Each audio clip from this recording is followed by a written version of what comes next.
have a lot more overlords and loads in your deck to make it like, you know, actually effective.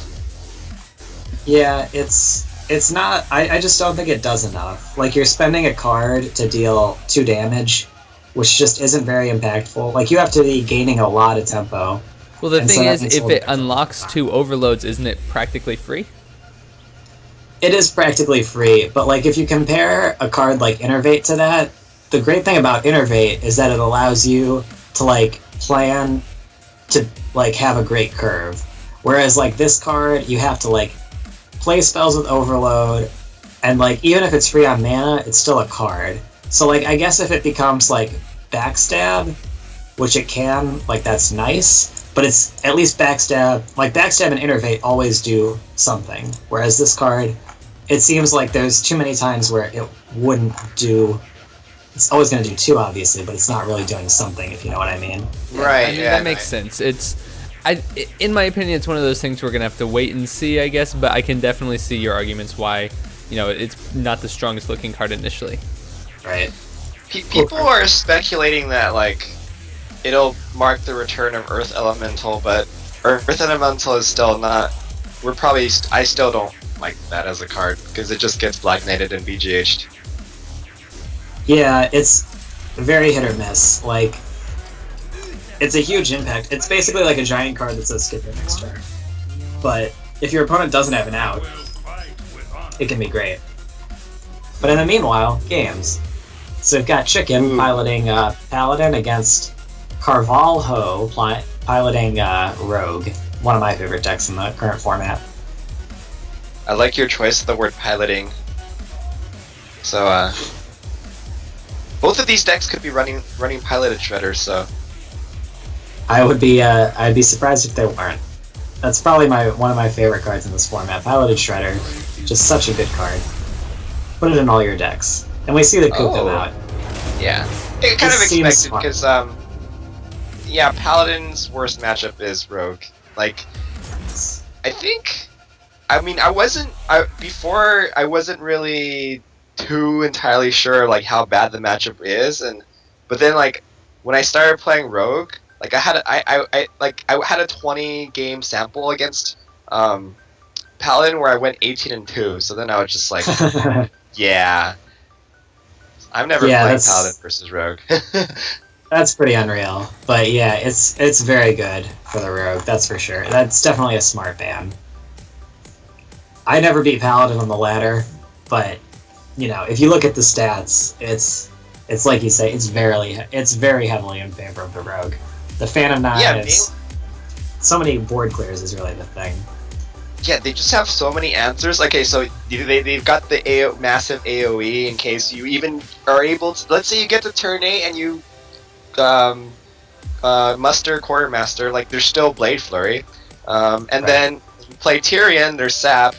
Like, you just can't do anything. Yeah, it's sad. That's true. That's the ultimate blowout, is getting time walked when you play your Tyrion and they just sap it. You just cry. Can't do anything. Yeah.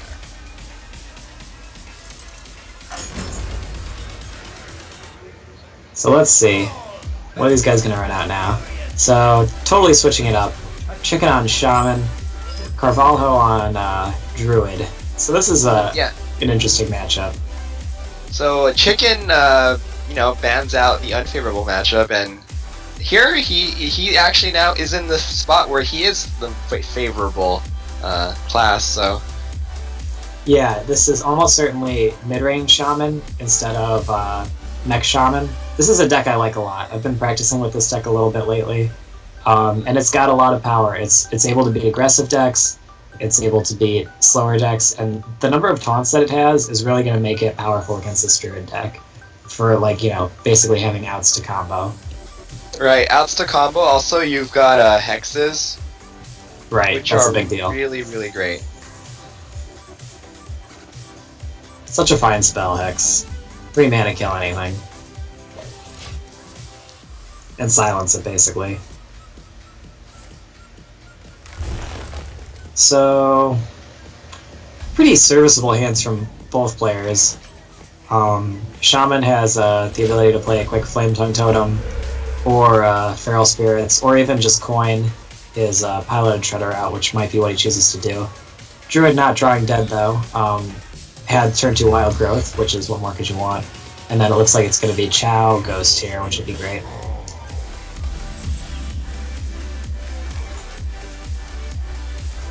Do you think the other minions on the field, like when they can't see, you know, Shade of I think I just disconnected. They're ever just like playing like Ghost Hunters? Lagging out a little bit. Okay, are you back? I can hear you. think I just disconnected. I'm sorry about that. So, alright, we're back. Yay. Okay, good. So we saw the Lightning Storm come out to clean up the zombie and the ghost. Righteous Fury, cleaning up all the undead. And then some Ghost Wolves. Why not? A lot of ghosts this game. I love the wolves. I mean, so I used to think that they were kind of meh, because it's like, it's basically 5 mana for 2/2/3s, and it's, if you look at it that way, it's not very good, but then if you think about the Flame Tongue synergy, and the fact that it's very good for refilling the board, I don't know, but it's usually not something that you, I don't know, I'm kind of back and forth on Feral Spirits. Yeah, I didn't like them for quite a while, for like the same reason as you. Like, it's such a big mana commitment, but at the same time, I think part of the reason we're seeing more of this card is because 2/3s became a lot better than 3/2s for various reasons after GBG. Mostly just because they can trade more favorably now. And you know, we just see so much like Face Hunter, for example. Reaper just said Feral Spirit Lava Shock. Yeah, that'd be pretty sick. I'm not gonna lie to you. That's a lot of tempo you'd be gaining, especially in like a Face Hunter matchup or something like that. But like we can see here too, like he's gonna get good value out of this. Like he traded a Black Knight for half of it, which, you know, that's a Black Knight that's not like killing an Alakir, for example. And now he's gonna Rockbiter, trade for like the other half of Black Knight. So basically, like, you traded your Black Knight for a Feral Spirit, which, like, even if you count Feral Spirit as 5, you're still ahead on tempo. Well, I don't know. I mean, he did have to trade. He did have to use a Rockbiter on that. That's true. I don't know. And Rockbiter's a lot, but he is ahead on cards here. And he's got... yeah. It's unfortunate that... Or no, he's no longer overloaded. So, Fire Elemental, one of the best cards in Shaman. Let's see what he rolls. Nice card, Fairy Dragon. Oh, actually, because of the Dragon synergy, I would like to see Fairy Dragon get played a lot more. Because, you know, it's better than the vanilla 3/2 because it does have the Spectral Knight effect. Wait, why am I calling it the Spectral Knight effect when Fairy Dragon came first? What is the effect called again? I don't think it has a name. Like, I kind of think of it as Shroud, but I don't think that's actually like a word. But that's like a magic card term for it. But it's untargetable regardless. But yeah, I mean, Spectral Knight obviously has been more popular. But yeah, if Fairy Dragon counts as a dragon, I mean, that's very real. Like, a vanilla 3/2 is pretty okay, and a vanilla 3/2 with, like, basically an ability that's very relevant against, like, Rogue and stuff, it could definitely be a force. Right, because it can't get, like, backstabbed. It can still get SI'd, but it can't get backstabbed. It can't get, what else, I guess? Shiv, I guess, but yeah, mostly backstab. Eviscerate when they're desperate. Yeah. Well, also, so, like, I could see it getting played in Druid, too, as a 2-drop that basically can't get easily removed. It's kind of like a cheaper Spectral Knight, I guess. I don't know. Yeah, there's like a deck in Magic that plays like a lot of guys with that effect, and like it's way cheesier and sort of irrelevant, so I won't talk too much about it. But kind of the thing that's interesting is like when you get a lot of guys with this ability, you get to a point where you're like starting to blank cards in your opponent's hand, and you're gaining card advantage just because they have no way to spend their removal spells. So if we get to a point where we see a lot of spells like that, then that could be something that gets to be like a very real strategy. Oh, that's true. You know, I would like to see another... Oh, we'll just call it Shroud for now, okay? I would like to see another Shroud unit come out with Blackrock Mountain. Yeah, that'd be cool. If you're This will be the last Magic comment I make for a while, but the idea of too many Shroud creatures might make you cringe if you played much Magic cards. But yeah, it's a cool mechanic, and it would open up a lot more interesting lines of play. There just aren't very many Hearthstone cards, like in the grand scheme of things, so it would be interesting to have like more avenues of deck building opened up that way. And here comes Alakir, the Lord of All Wind.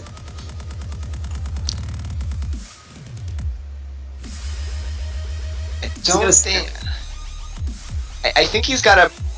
I think Flametongue Belcher might be better. I do too. I think I would wait. This doesn't seem like the board you really want to play Alakir on. And you have so many good choices. Like, you can Flametongue Totem, like, at least one. You can Flametongue Totem whatever you call it, a bomb. Kill, like, the Fairy Dragon, for example. Put the other totem next to Sludge Belcher. Hit your opponent for 9, blow up a bomb. Or you could put, this is better, put one bomb for 3 into the Ghost, and then put the other one for 1 into the Ghost. Throw your bombs out there. Oh yeah, I like that actually. Yeah. Trading these is fine. Oh, he could just be the best though. That's fine too. If you're the best, just take different lines.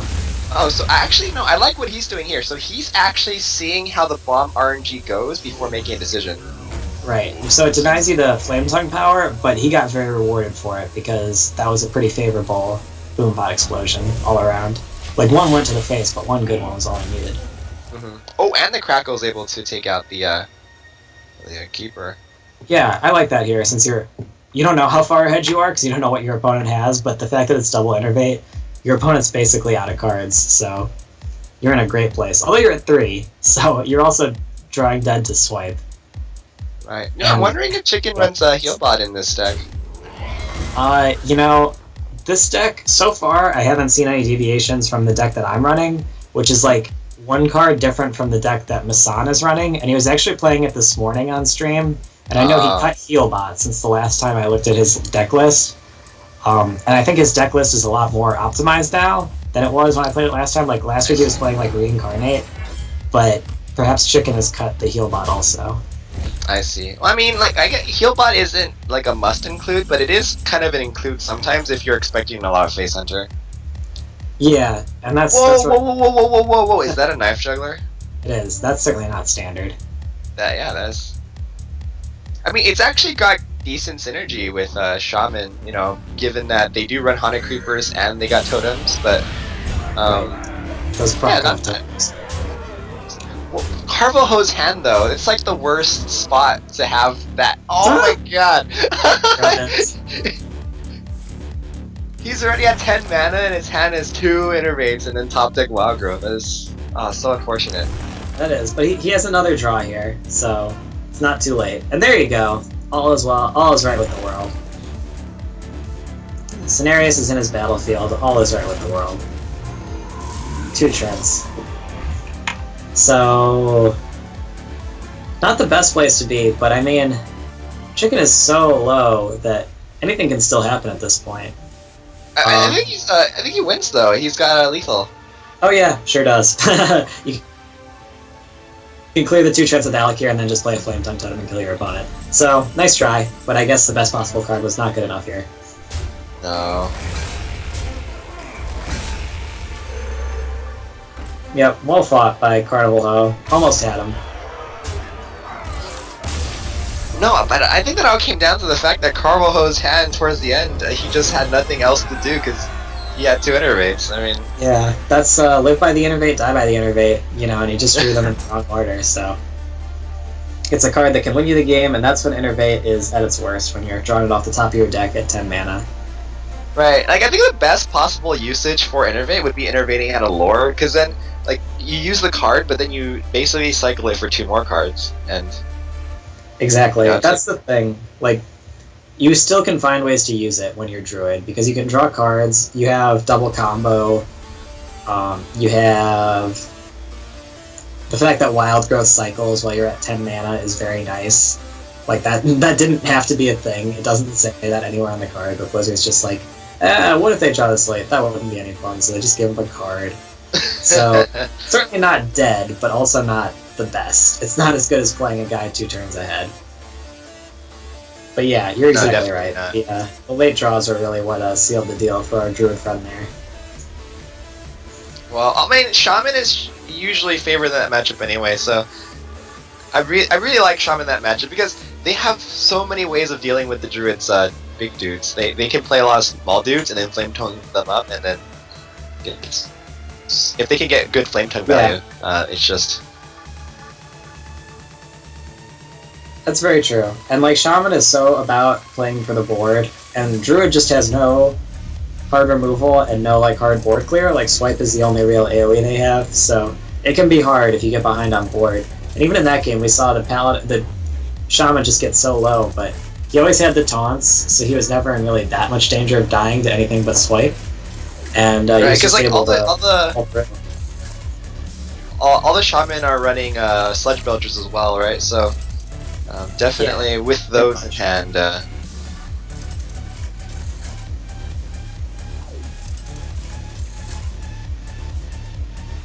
Let's see what we're gonna get for this game.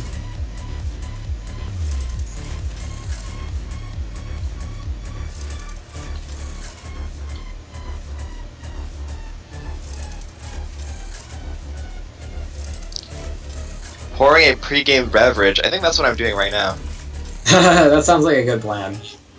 Pre-game beverage here. It's just water. Just water. Nothing fancy. Where's the brass monkey at? I thought that was going to be the official cocktail of this tournament. Oh yeah. Okay. If we need to get big enough, and then where we can invite people, like have an actual studio like ESL, and then we will have brass monkeys for all. Of course, that's the plan, Astro. That's the plan. We'll get there. Very ritzy. Mixed drinks for all. I will learn. I will learn mixology just so I can make it for people. It doesn't sound like it's that hard. I think anybody can pour 2 liquors and an orange juice into a cup. So. Whoa! Are you saying that what bartenders do isn't hard? It's hard. I think for most bartenders, I think it's hard for other reasons. But I don't think, assuming it is hard, I don't think like a brass monkey is the hardest part of their day. I don't think that order comes in and they break into a cold sweat and somebody's got to towel them down, and then he gets out there with like, you know, a colander and a measuring cup, you know, decantering his brass monkey in, you know, perfect silence. But I don't know. I've never lived that life. I just talk about this stuff.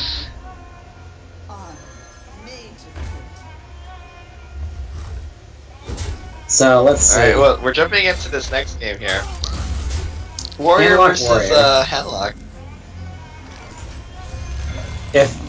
If I'm the Handlock, this is a matchup that I like more than some of my other matchups. Not right now, though. Not when I get Big Game Hunter on turn 4. Yeah, I mean, usually this matchup is generally like 50-50. It just usually depends on draws and answers and so forth. I feel like this is so volatile, this format I mean, for Handlock, just because there's so many fireballs and crackles and, you know, hunter hero powers and kill commands, that it's probably just a relief to play against an even matchup. Mm-hmm. But Big Game Hunter on turn 4 against your Mountain Giant is definitely not the cards you want to see. And the fact that Gromash is in Carnival's hand could definitely prove to be relevant. We'll see how he chooses to play Well, unfortunately, though, he doesn't have the ability to just straight up shield slam the Drake. He's going to have to commit minions to it. Or actually, Sylvanas maybe? Yeah, I wouldn't hate Sylvanas here. There isn't really a good way to play around Sylvanas, because your Drake, there's no real way for your Drake to die. Just doesn't seem like anything could really go wrong at this point. Like, you have a lot of nice opportunities to play Sylvanas later. Alternatively... Oh wait, actually, okay, so if you play Sylvanas, Drake hits Sylvanas, and then Drake Shadow Flame. So yeah, actually that would... you're right. That would punish it really badly. So instead we're going to see this line, which is pretty good. Just trade the BGH and a Shield Slam in there. Alright. Yeah, maybe he was thinking about the Shadow Flame there and decided not to play Sylvanas. I think that would be wise. I was talking to Ambari about this earlier, but I love shield slamming my Sylvanas, so I usually think about that first, and I was kind of thinking about that there, but I think Carnival Ho took a smart line. Right, but unfortunately he did have to commit his BGH to take care of the Drake. But, you know, Warriors got on-curve boom, so on-curve boom, always a good thing. That's absolutely right. So, Mortal Coil for a card, why not? Mountain Giant, great card. Happy to play that, I'm sure. I'm sure he wouldn't mind playing Siphon Soul, though, too. It looks like he would rather have the Siphon Soul than a Giant this turn. Can't say I blame him. Right, because, like, if you play Giant, the Warrior can just remove it and then hit your face. But although, in this case, it wouldn't be that good to hit face because he does have 2 Mountain or Molten Giants. Right, we're getting to the point where you're sometimes skipping damage against the Warrior. 15 is kind of like the benchmark, but it depends on a lot of different stuff. And we would see certainly some damage come in that turn, maybe not all of it, but I think it was wise to just go ahead and use... You might not get a better chance to play Siphon Soul, but this Giant Shadow Flame seems good. Right, it's like the cleanest solution to the Sylvanas at this point. Right, and Sylvanas certainly can be a problem for Handlock, so I'm sure he's happy to have dealt with that. Oh yeah, you know, I'm kind of wondering how many owls that Chicken's running, because I think some Handlocks they run 2 owls, but the recent Handlock builds I've seen are only running 1 owl, because they cut the other owl for like other stuff, such as Sylvanas, Rag, stuff like that. Yeah, that's definitely possible. I could see why, you know. I mean, like, there's just more cards to play. Like, we talked about Freeze Mage only really gaining Sheep, but the fact that Handlock gained Healbot, even if it's only like 1 real big card, it changed the dynamic of so many of its matchups in a big way. And this is gonna be a strong taunt.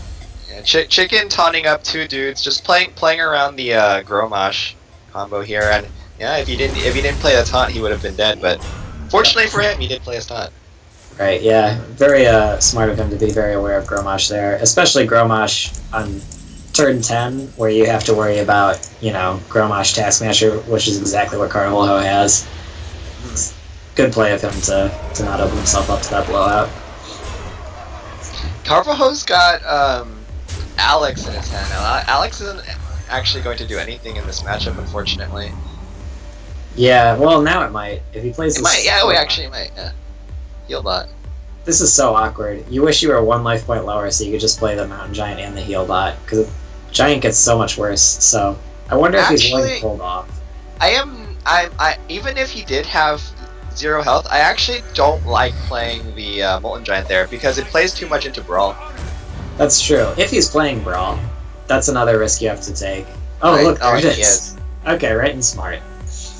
Yeah, so like the general rule of thumb in this matchup, because I have a lot of experience in this matchup. So like, generally as Handlock, you don't want to commit both Moltens if you can afford not to. So in this case, you didn't commit both of them, and you know. And how rewarded did he get for playing around that, getting to keep the Mountain Giant all the same? And yeah, that was wise, not overcommitting on the board there. Didn't even. I also like, though, that he chose not to play the anti-Keel bot so that he could play that cheaply, because playing it for 9 is really just so underwhelming. Right, and now, because he does have 2 Moltens now, and Carnival does not have any removal for them, this is kind of looking to be... I don't want to say game yet, but yeah. Carnival Ho is definitely, or excuse me, Chicken is definitely in the driver's seat now. He was on the back foot for a long time, but he's gotten everything he's wanted, basically. Jiraxis, Eridar Lord of the Burning Legion, coming off the top. And easy cleanup for the Giant here. Watcher comes down. He's played the Brawl, so there's just no reason to not develop it at this point. You're not going to see 2 Brawls. You know what? I actually like Chicken hitting the Belcher with his taunted Molten. Now you might think it's a little counterintuitive, but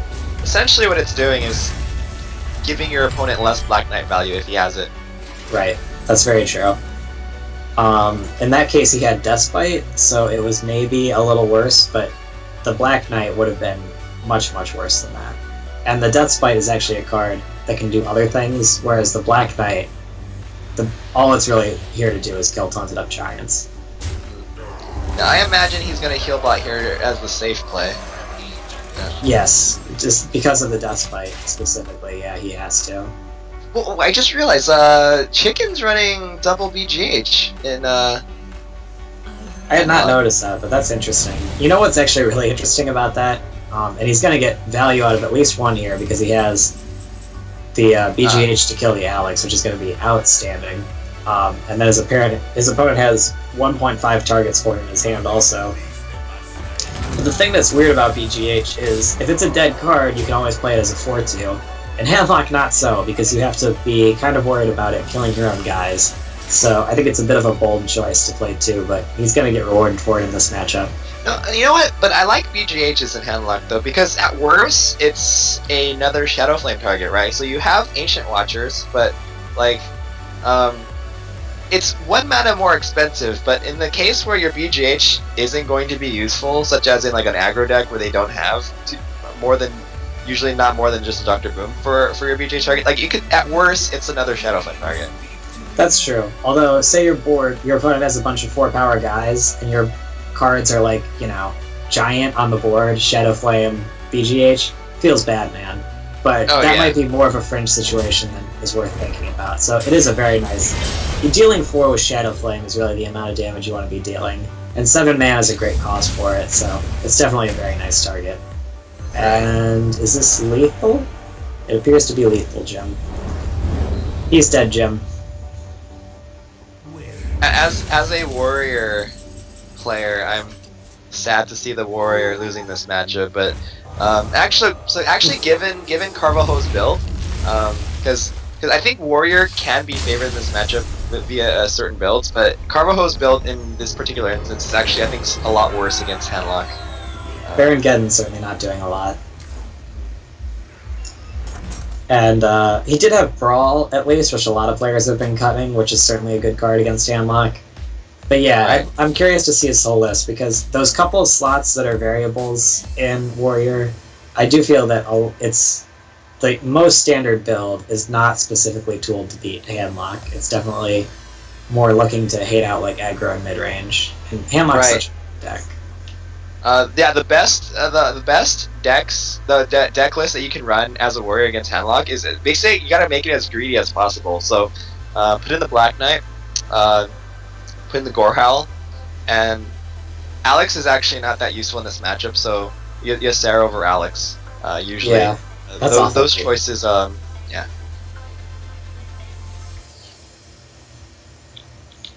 Yeah, those all seem like they would be excellent. And Gorehowl and Black Knight. Black Knight, certainly, you can find other uses for. Gorehowl is a little spicy. Alex is real spicy. So this is a tournament environment, not the ladder. So you can build your deck in such a way that putting Yezra and Gorehowl in just for like slower matchups could be really strong. But if you're doing it on the ladder, you're that's a good point, because like in a tournament setting, right, you can have a deck catered towards just playing against control only, and let's say if you get an aggro, you just ban it out, right? Right, exactly. So, yeah, the Gorehowl plus Ysera is super good against Priest, but then again, no one's running Priest right now, so then that's kind of So yeah, it's probably like, let's say in a game theory optimal it's better to cater your Warrior deck to play against aggro, so therefore you're going to be weak against Handlock, which you just gotta take it. Right, not much else he can do. So it looks like Daw GG is down a game here. He's playing the Hunter against Akogare's Warrior, and looks to be a mid-range Hunter, very favored in this matchup early in the game here. So we have some information. Daw GG is down 1 game, so Akogare is 1-0 so far. Right. So nice bow. You really want to deny the draw here, and that bow is a very fine way to do it. Whereas if you Animal Companion, you're taking a pretty big risk. I like the bow.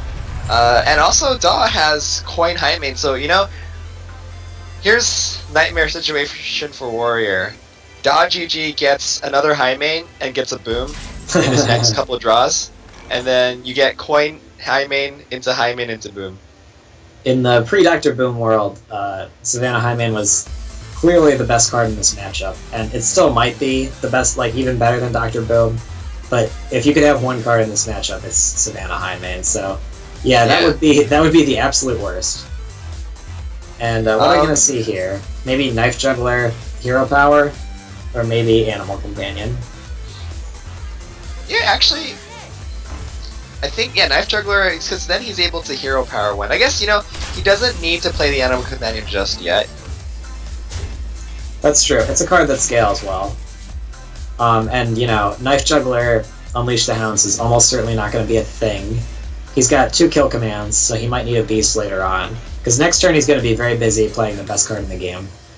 So he's not going to be able to drop that Companion anytime too soon. I like how you refer to it as the best card in the game. I thought that was Dr. Boom, but well, yeah, you got me on that. Best card in the matchup without a PhD. I didn't understand the PhD reference. Please explain. Well, he is a doctor. Oh! Never mind. Oh my god. I can't guarantee that it's not an MD, but I assume he's probably either engineering or sociology. So I'm gonna say he's probably a PhD. Oh god. You have the best jokes. Holy cow. Oh, you're too kind. Oh, let's see. Warrior's in the tank. What's he gonna do? What's he gonna do against all these spiders? He hates spiders.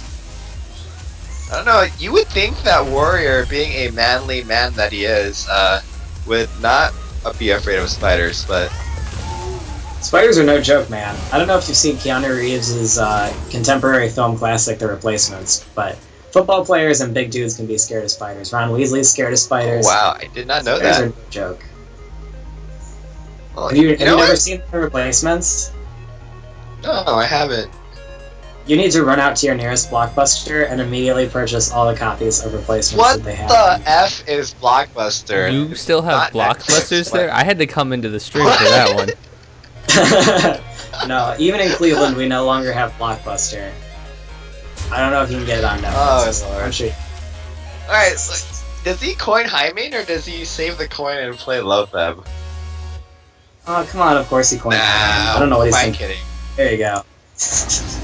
Yeah. Lotheb, it's worth thinking about, I guess, but come on.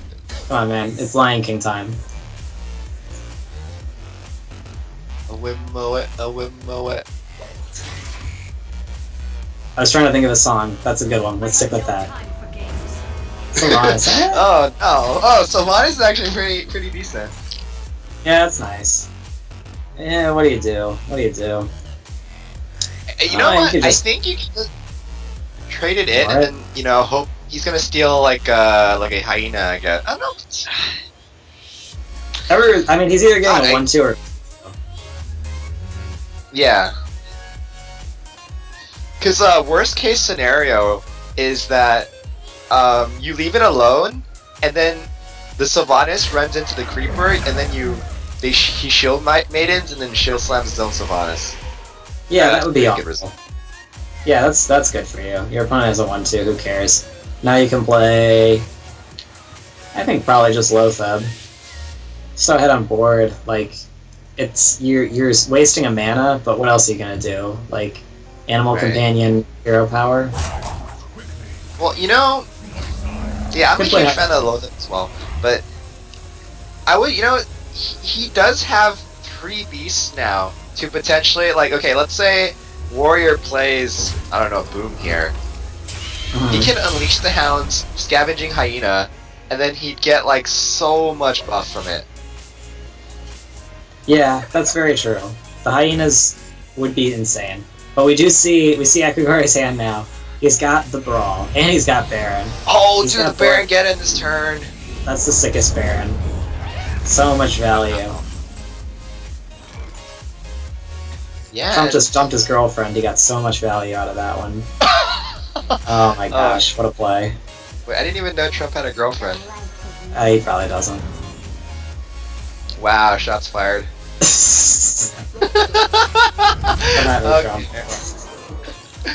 Okay. We love Trump. We're just kidding. Anyway.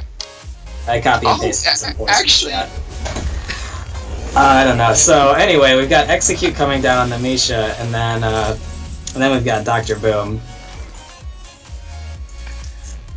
So Dr. Boom, actually, this is like the best turn to unleash. You could go unleash law to remove from spectating. Oh, so BM. This is kind of sad. In that matchup though, like Boom is pretty much the max value you're gonna get out of your Unleash the Hounds, because like when is Warrior ever gonna have more than 3 units? Yeah, exactly. That seems like the thing to do. And then like the fact that you can curve out with like that and Lothab, which still is quite good because your opponent still has Brawl, right? So. Mm-hmm. Oh, he's actually yeah, he's gonna kill command the. Yeah, that's fine. You're not killing him anytime too soon. You don't just want to die to that. And you get to curve out into your 4/3. But unfortunately, though, Akogari looks like he is going to be able to stabilize here. He is. I saw the chat pop up for a second. It looks like Akogari is rank 2 legendary, which is so sick. I noticed that. Yeah. That is higher than I've ever been, so. Ditto, yeah. So, that's nice.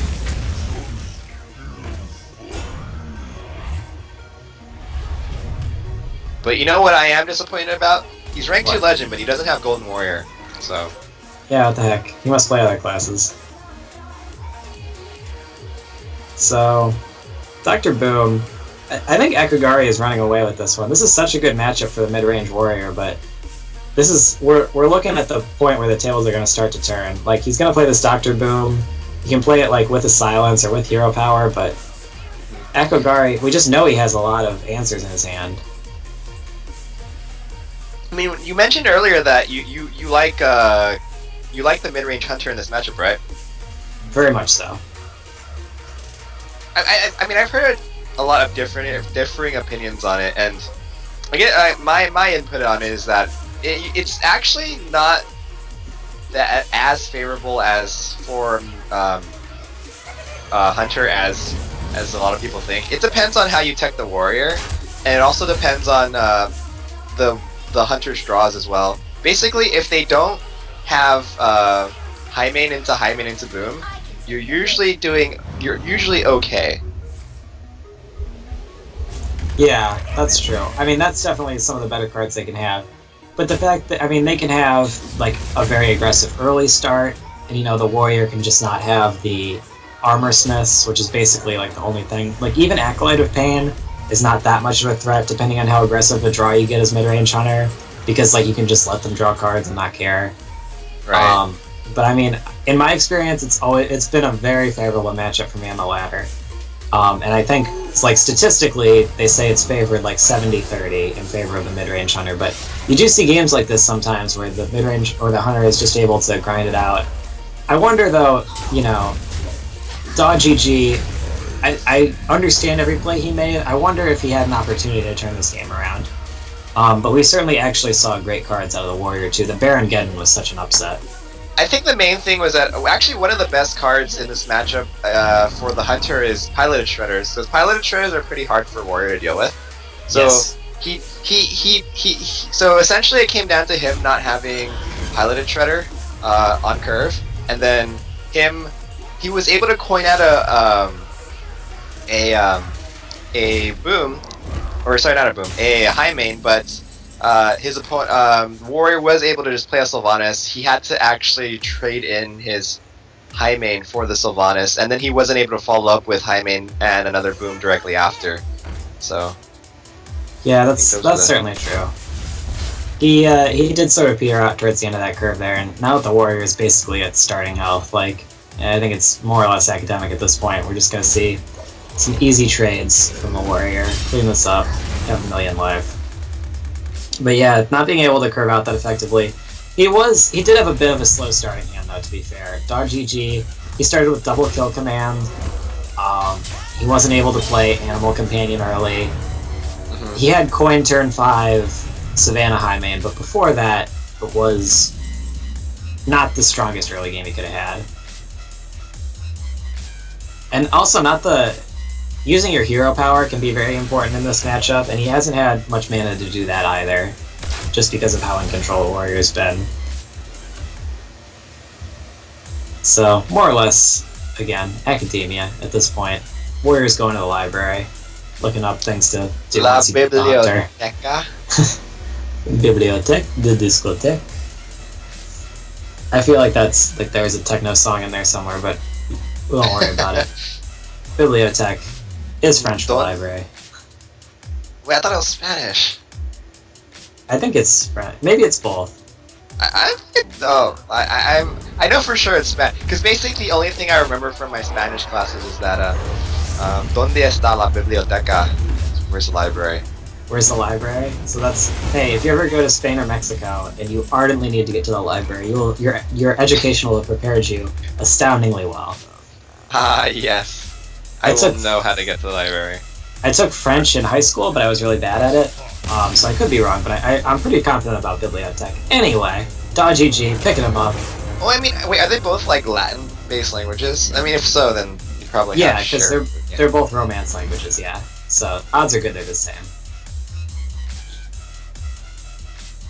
So that's a 2-0 there. Dodgy G was down 1, so that should be the end of that set. Echo Gari cleaning up, winning an unfavorable matchup, taking it on to the next round. Does that take him to the semifinals? I think it might. Oh yeah, I think it might. Let's see. Yeah, so he's gonna play against the guy with the Chinese handle. Dude, the guy with the Chinese handle who's been waiting for like the last hour. Yeah. I think he must be like killing everyone with Face Hunter or something, because he had a time to make like 10 sandwiches. And like perhaps like several brass monkeys in the time it's taken us to get to his game. So he should be well rested here. Guys, for those of you who don't understand the brass monkey joke,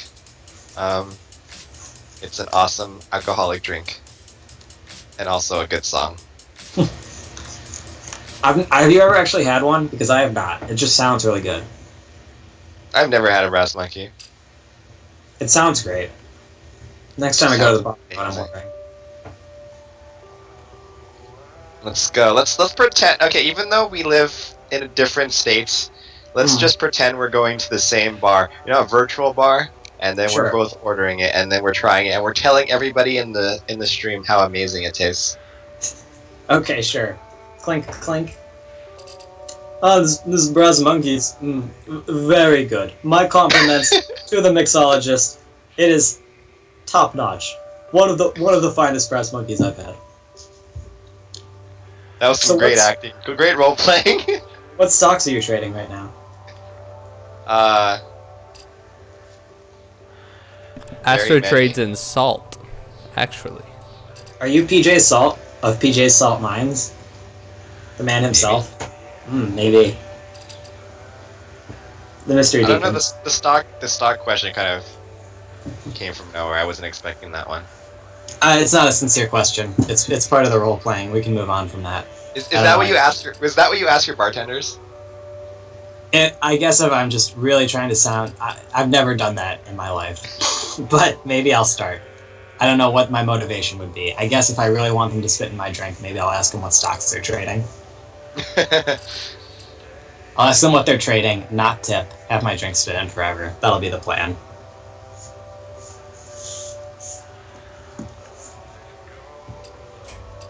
If we were in a virtual bar, it would be like that movie Paprika. Did you see that one?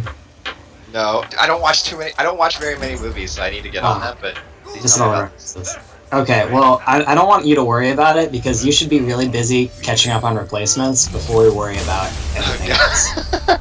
So we've got Goat Napper against Chicken, and Chicken perhaps wisely banning the Hunter here if he's gonna have to play against it with Handlock. Not a matchup you're going to be playing.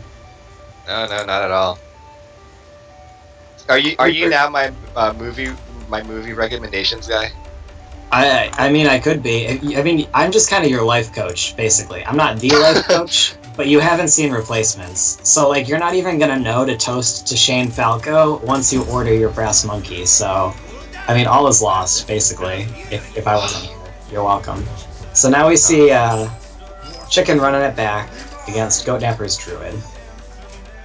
Will Goatnapper want to play this matchup? He has Wild Growth, so I reckon he will. Yeah, I mean, if you're Druid, I mean, if you're combo Druid, I actually think combo Druid is favored in this matchup. And definitely if you have Wild Growth, you're gonna be happy. Also, Keeper of the Grove is always a keep against Warlock. Definitely. Strong card. Piloted Shredder, not bad either. All your cards are pretty okay. I mean, the other two are kind of weak, but it's okay. You have Wild Growth. You're favored against everybody. All is well. And it's going to be a nice curve, too. He's going to have turn 2 growth into 4-drop, and then a coin later. Doesn't have to spend it early or anything, so it's going to be nice. Meanwhile, worst case scenario, he plays his Harrison on turn 5. Sure. I mean, that'll be fine. You don't really want to play that card against Jiraxis, as like funny as it is to steal his hands and stuff. Like, you're better off just casting it. You don't really want to draw 8 cards at that point. Actually, though, this matchup usually never gets to Jiraxis. Usually, like the Druid will never want to play Jiraxis because it puts him in. Usually, it'll put him into combo range as long as the Druid has like a minion on board. Yeah, exactly. Because like the whole point of Jiraxis is that you can safely like tap out. Essentially, like you can spend all your mana and not be dead, but you're basically putting yourself at like an exact life total where you're dead to combo plus 1 damage. So, not exactly a strong card. And there he is, your boy, Lord of the Eridar. Holla. Holla. Represent. So, Belcher down. That's pretty strong against this board. You know, unfortunately, though, Goatnapper doesn't have, like, ready-to-play minions. He's probably gonna use Swipe, and Hero Power here just to preserve his minions. Yeah, I think that's the best thing to do. Probably just kill the token with the Keeper of the Grove, keep the Piloted Shredder at full health. And I agree that that's better. Because your other minions are low health too, you're just so soft to a sweeper if you start trading damage into that Belcher. Yeah, unfortunately, like, dude, Goatnapper's draws have so far not been the best. He drew 2 swipes in a row and then 2 innervates in a row, so it's... Yeah, can't be too happy. Yeah. Also, now he doesn't have a silence for Sylvanas, so he's gonna have to do the trades, and then Sylvanas will steal whatever comes out of the Shredder. Yeah, it's rough. Bad biz. Would you consider hero powering Sylvanas here, or perhaps like swiping his face and doing one, and then? Oh like, yeah, that's actually interesting. Maybe you just run the Shredder in first, see what you get. Yeah, could get lucky. Eh. So at this point, you'd rather give him the Micro Machine and just clean it up with the 2/3. So he'll hero power. Now the thing is though, if you give him the Micro Machine, wait, huh? Yeah, that seems wrong. Well, didn't matter. So Yeah. I guess actually he did it right. He took the right gamble and got 2 life out of that. Right. But I was gonna say though, like, you're actually not that happy with giving him a Micro Machine because Micro Machine will eventually become a 2/2 next turn, and then a 3/2 if you don't deal with it, and then a 4/2. yeah, that's true. But like he had, if it's still Micro Machine and he didn't attack first, he could have killed it on the spot. With the. Oh yeah, okay, yeah, wait, you're completely right. So basically, yeah, give him, or like you use your face, you attack it, and then if he gets Micro Machine, then you use your Keeper to kill the Micro Machine. Yeah, but he chose to do it the other way, where he was banking on Keeper getting stolen and got rewarded by being able to do 2 damage, which in this exact situation is actually pretty okay. And it paid off, so 15, like we were talking about before, is kind of the benchmark life where you feel kind of safe keeping the handlock at that life total. And now we're going to have some very consequential RNG. See where these bombs go. Sylvanas. Oh my. Wow. How sick though, trading 1 for 1 for the Harrison. Poor white man in the hat. Wait, okay, that so, description. Dude, my friend was doing he was doing the most amazing Vietnamese accent, and he the way that he called Harrison white man in a hat was just so funny. I don't know, you had to be there, I don't know. It makes me think of like an all points bulletin. Like Doomhammer stolen from local shaman, suspect described as white man in hat. Oh my god. BGH, killing giants, doing its job. And he called BGH Moses with a shotgun. Does have a huge gun. Or no, that's the other guy. Wait, I don't even remember guy? what BGH says. That's the Stormkite Commando or whatever, the forge that shoots something. It's like, I got a huge gun! I don't remember what BGH says though. Even though, everybody plays it 10 times a day. What does he say? He's,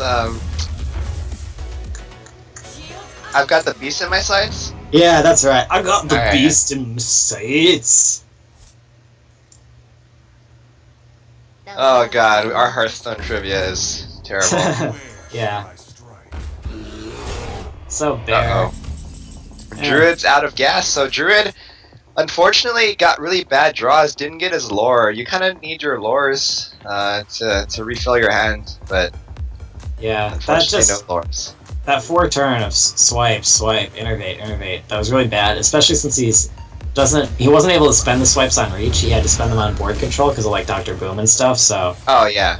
he's just sitting there with an innervate now. So and he's got the Warlock should feel so safe because like he's got these double Ancient Watchers. Like even though they're low health, Right. he's Not only were his draws bad, but he also had the Kazan in his hand too, being really clunky. Yeah, all game. That and Harrison was really low impact and just tied to a bomb. So, I mean, he's not out of it yet. He's going to be able to kill this. Like, if he had combo right now, he would win the game, but he, of course... No, you just gotta believe. So he's gonna draw lore next turn, he's gonna lore into combo. And then he's still got to live a turn, but that's plausible at this point. He's not dying immediately. So No, Draxus now he actually faces is gonna gain Draxus. life. Yeah, so this is going to be a tough raid boss. He actually gains 3 life, which is great for him. And the cards in his hand are very good cards to have with Draxus. Sunfury Protector and Shadow Flame. Like, there's an interesting dynamic in the Warlock deck where some cards are very bad post-Draxus, like Golden Giant is obviously one, and some cards are so great. Like, Sunfury Protector and Shadow Flame with Infernals is just so great. Oh yeah, And- because basically you get a 6 damage AoE for like 6 mana. Right, exactly. And the Sun Fury here on Giant and an Infernal, it's just like that's such a tasty Tontorino cappuccino that Goat Napper just has to have when he's gonna leave the game and go get one.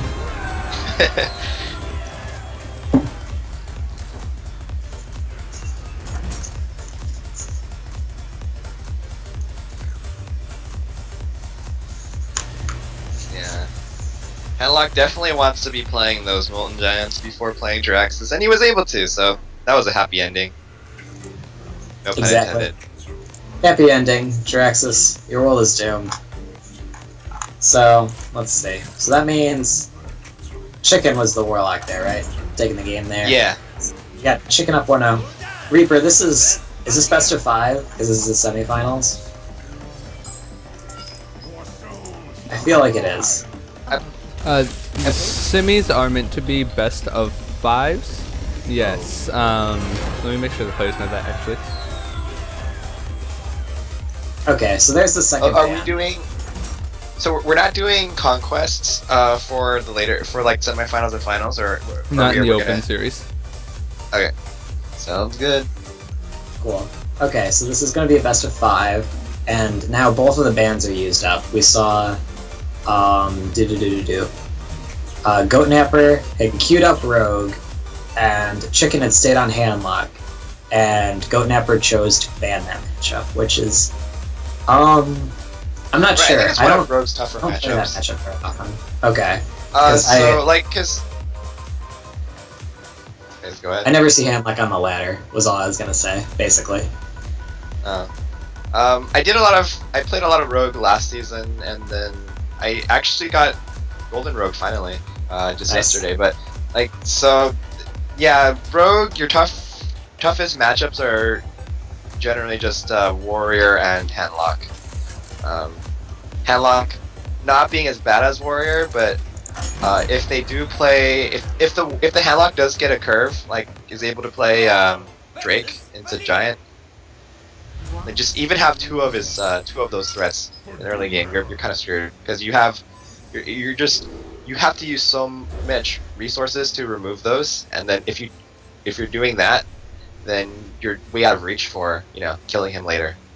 Yeah, that makes a lot of sense. Like your early game control tools like Backstab, SI Agent aren't going to do anything.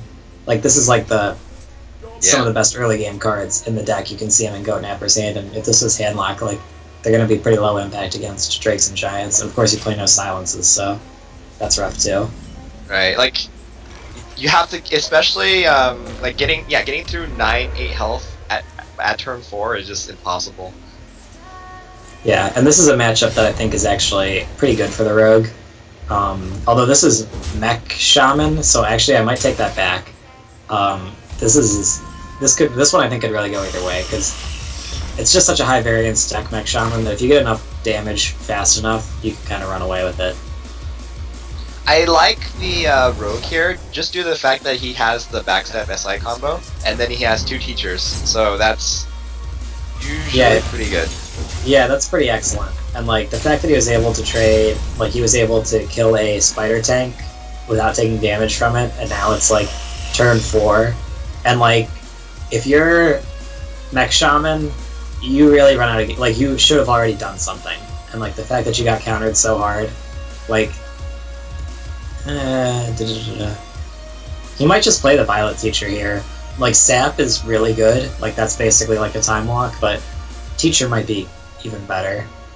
Right, he has 2 teachers, and then the turn after, he can play another teacher, and then coin Eviscerate or coin Sap. Right. Oh, but he's gonna go for the Sap this turn. I respect that choice. I think it's wise. Like it's okay because he's able to redagger as well. Right. So he's not floating any mana. Yeah, that's definitely true. And this coming turn, he still has like Teacher, coin, Eviscerate, which will be great. But we do see Chicken is going to be able to have very strong turn 6 and 7. He's got double fire elementals. Yeah, and he's not overloaded at all, so those turns are going to be real good. So is this turn, though. He's going to get a very clean kill on that Spider Tank. He's going to get to make 2 guys along with his Violet Teacher. And there's not an incredible target for this Fire Elemental. Like, you can shoot the Teacher because you want to kill it, but you're not really doing that much, and he can run it right back into you. Right. And then, ooh. Opting to not Fire Elemental, gonna go for the sure kill on the Teacher. Yeah, that's a choice that you can make. And, well, okay, I mean, he got the good roll, so that's nice. And he can still play a Fire Elemental next turn.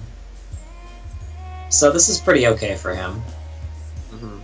And actually, even if he doesn't have a good Firelight target, he could just Mech Warper and then buff it up, but then into a Belcher, that's actually not that great either. Yeah, that's true. And I'm glad he played Belcher here, rather than like a second Teacher or something, just because like it's not going to do anything. You can't play any spells for a while. So the Belcher here is nice to shut down that weapon. So we see Goat Napper is actually running a Boom as well as Edwin in his deck. Yeah. Ed's a pretty cool dude. This is not going to be like the sickest matchup for him, so I'd like to see him play that card pretty aggressive. Well, actually, he's Mech Shaman, so he probably doesn't play Hex. Right, yeah, definitely no Hexes. So this could actually be, or Earth Shocks. So unlike the other Shaman matchup where it could be a pretty bad card, it could be a pretty insane card if he like draws into like a sprint pretty soon and then gets to play some cards. And Edwin, there's probably no BGH, Hex, or Earth Shocks, so it could just like win the game by itself. Ooh, and this Noyatron 3/4, that's crazy value. Yeah, that's a nice card. 3/4 Taunt Divine Shield is certainly no joke. So fans come down. I would rather just Boom here over Fan, to be honest. Yeah, and he's gonna go for that. Yeah, it's the right thing to do. You don't have any good, nothing really good happens when you Fan. Yeah. Like, you get rid of the Divine Shield, but then the Divine Shield you can just get rid of it with your weapon or the 1/1 that you have, and then like getting 1 extra damage on the Fire Elemental doesn't do anything either. Yeah, exactly. Dr. Boom is much better. Crackle. Something interesting that I noticed watching the ESL earlier was the non-foil Whirling Zap-O-Matic is a Jedi. It has green lightsabers, but the foil one is a Sith and has red lightsabers.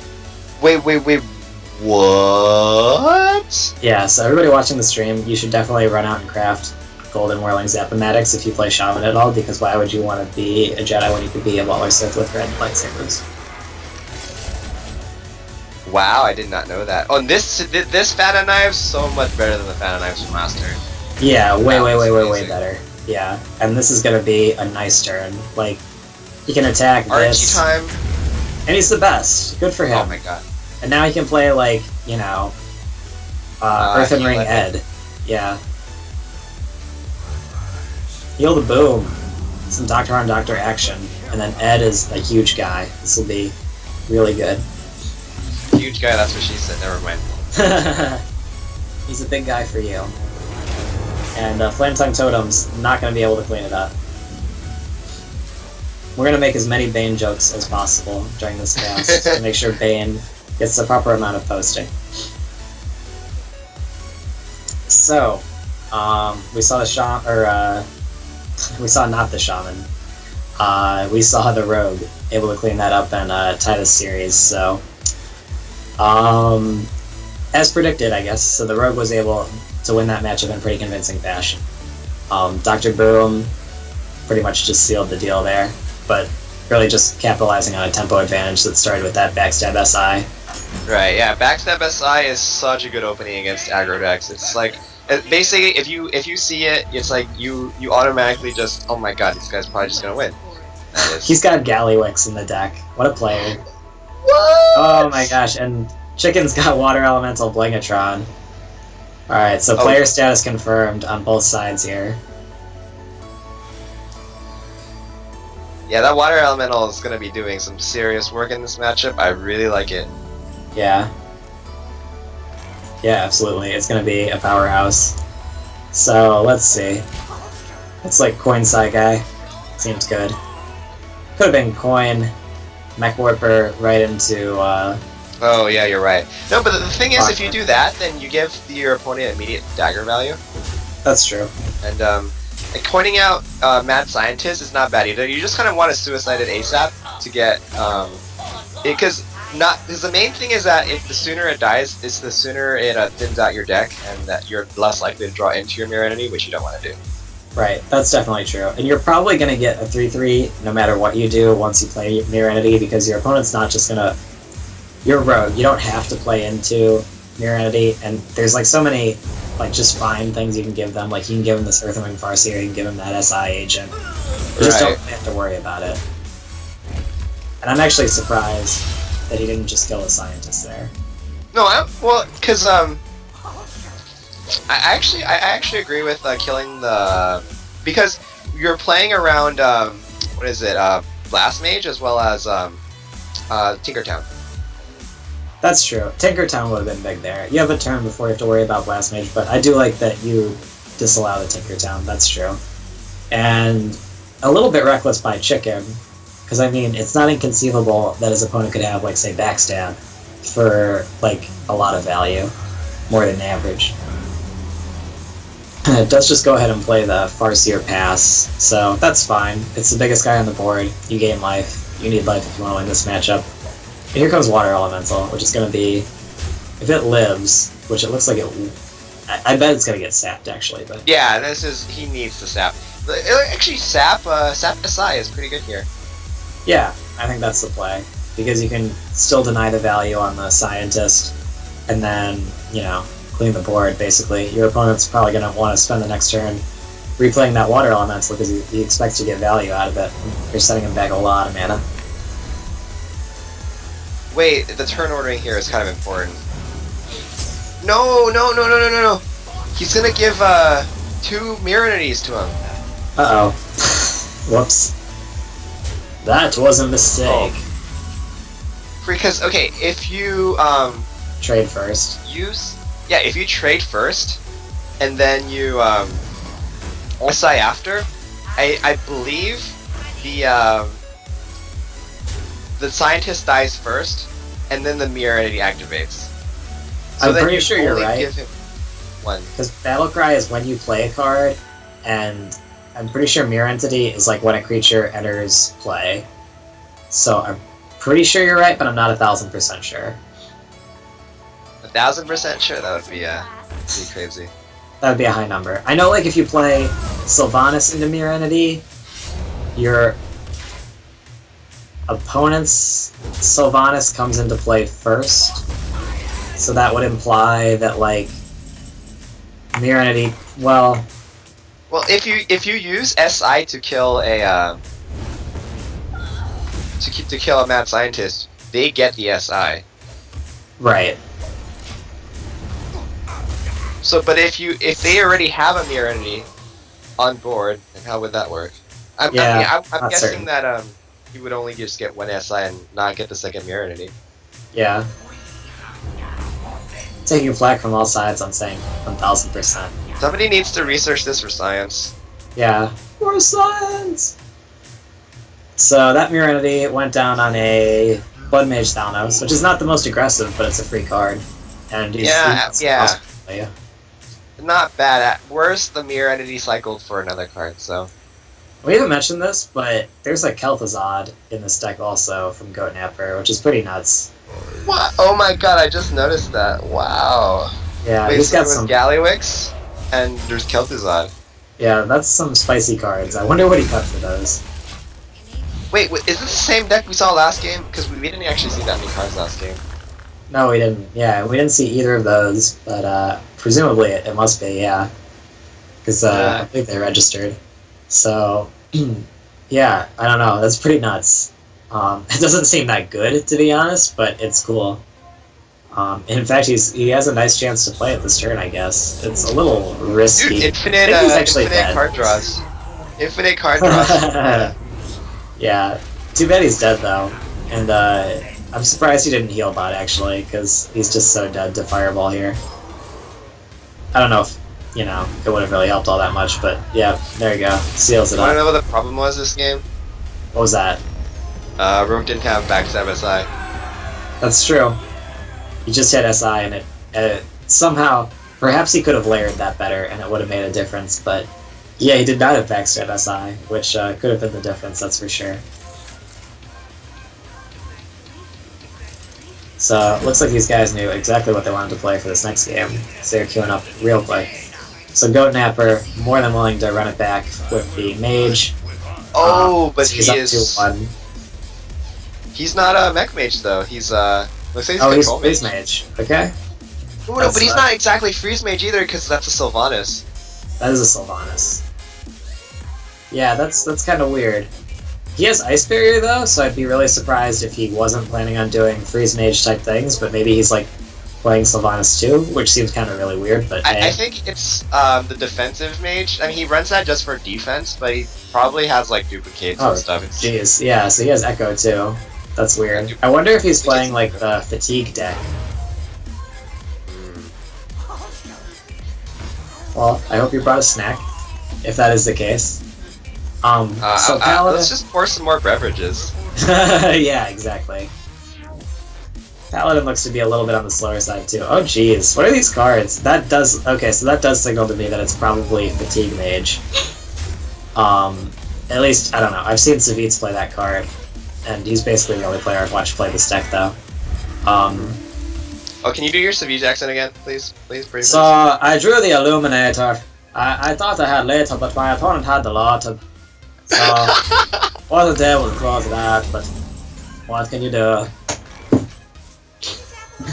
Oh my god, you are a god. I live to please the fans. So, let's see. Paladin's got some action. Kind of a slower hand, but he's had cards to play, which is great. He's got a Sludge Belch to play next turn. Mage, not a lot of action. Really nothing to do this turn. He could ping his own sheep and clear the board if he wanted to. That doesn't seem too bad. No, not bad at all. I mean, ideally, you want to get a little more value from the sheep, because this is essentially just trading 1 for 1. Or 1 card for 1 card. Yeah, but you're gaining a lot of life.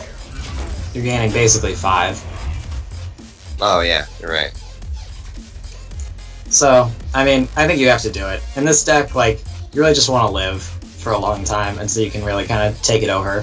Once you start, like, looking to Echo of Mendev stuff is where you really want to get good value. Mm-hmm. So, he's really like Frostbolt Illuminator? Oh, not going for the Illuminator. Guess not. Guess he's saving it for, like, a spot where he can actually get the heal value. Well, he could have gotten it. Well, yeah, I guess he wouldn't have got it that turn. I think his reason for choosing to do that was, like, this deck is so slow. Like, his plan is probably just to, like, ping the Sludge Belcher twice. Like, that's the plan. But I guess not, because he actually looks like he wants to play the Sylvanas. Yeah, playing Sylvanas into 2 Death Rattle minions is never a bad idea. Yeah. One nice thing about Illuminator is you can set up kind of like this checkmate situation where once you go to Fatigue, it just actually gains you so much life that you, like, win the Fatigue no matter what. Yeah. Well, actually, so we did mouse over the secret. It's duplicate. So playing the Sylvanas to set up for hoping that his opponent will kill it, and then being able to. That's a good reason to not play Illuminator and play Sylvanas also. Nice steal too. He had 2 good options. Oh, but that was during his turn because it was a boom bot, so no duplicate. Wah, wah, wah. Actually, if you're in the major, you're not too sad to get two shredders as well. Yeah, definitely not. That's like 4 creatures. It's a lot of guys.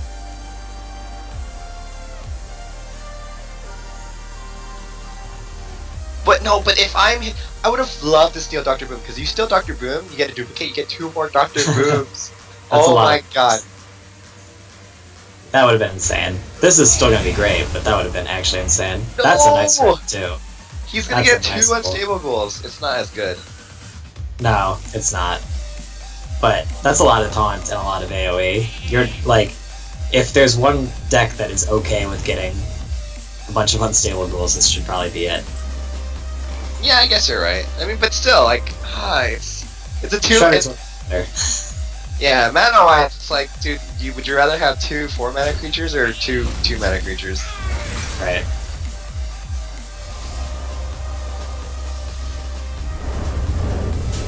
So, deals the AoE. He's at 14, though, like...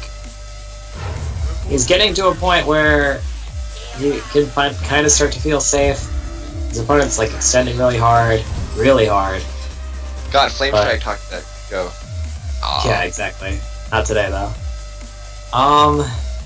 But now it's Unstable Ghoul. Look how nice this is now. Look at all these nice things. Wait. When you said not today, I just got reminded of the Game of Thrones of that dude who taught what's her name how to fight with a sword and like death. What do we say to death? Not today. Yeah. Yeah. Arya is the girl. I forget what the sword teacher had like this crazy name. I remember the part where the mountain was like, that guy sucks. Yeah, the Southern Islands or whatever. Whatever those islands are called. Those baller islands. The ballers only. I bet the chat knows. Probably just said, "Oh, you're getting all the lore wrong." I don't know my Game of Thrones lore. I'm a plebe. Firebat knew. Jacqueline Hagar. Sounds right. He might have googled it. Whoa, spoilers! Wait, that guy is the faceless man? Oh man, you book spoilered the chat. So the end. Uh-oh. It says so in the show. When was that? I don't remember this. I don't remember this. I think I would have remembered that. That guy is not Jack. I just remember him as the guy who was from that one place. Yeah, he doesn't even look like him. Well, he doesn't have to, because he's faceless and he changes. Maybe I fell asleep during this. I don't know. I've seen all the episodes. I still don't remember this. Yeah, I don't remember this either. God damn it. Okay, I'm gonna have to Google it later. We're gonna take Firebat's word for it.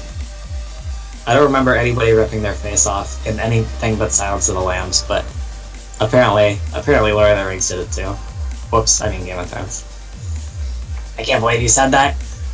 All the Game of Thrones fans are gonna be pissed in the chat. If you're a Game of Thrones fan in the chat and you're pissed, please spam Kappa. So, let's see. Things are looking good for Goat Napper now. He's able to control that large board. His opponent pretty close to running out of gas. Oh no, we've crashed. Uh-oh. So yeah, there's another bug that Blizzard needs to fix. If you're in a streak of spectating games, it'll sometimes get you out for inactivity. Yeah, I've had that happen to me.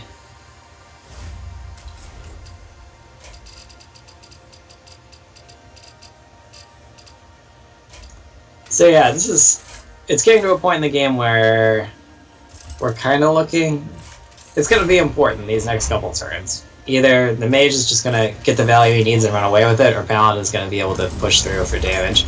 Because one thing about the mage that's suboptimal is so Paladin has a big board again. He has like echoes and stuff in his hand, but he doesn't have like the cards you want to be using them on developed. Like you want to be able to like echo like some heal bots and stuff.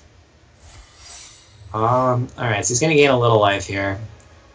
He doesn't have a way to go with this before. Yeah. My question is, where do Flame Strikes at? Seriously. Yeah, for real. Like, he's needed to see one for a hot minute here. And is he gonna just get his block popped here? I like how you said hot minute instead of cold minute. I think there's a huge difference there. We had water elementals on board. We did, and it's a freeze stage. Freezy type things going on, full Elsa mode, and doesn't look like it's gonna get popped yet. What's up with that owl? Why is it like Warlock and costing 0? It might be a visual bug. Oh yeah, that is visual. Okay, whenever that bug happens and you rejoin the game, some of the cards are basically 0 mana cards and they're Warlock cards. So it happens to basically, I don't know why it happens. There's so many bugs in this game. Let's see. So Belcher is gonna get hard countered by this owl, and oh, that was an ice armor. That wasn't the block. Oh, he didn't play the block. Okay, and if he doesn't play the block this turn, is he dead? I guess he's not quite dead. Actually, he might be, because if you go owl, he needs to make Baron get it? Yeah, because Baron's owl. 2. So 5 plus 4 plus 2. Exactly, little. Oh no.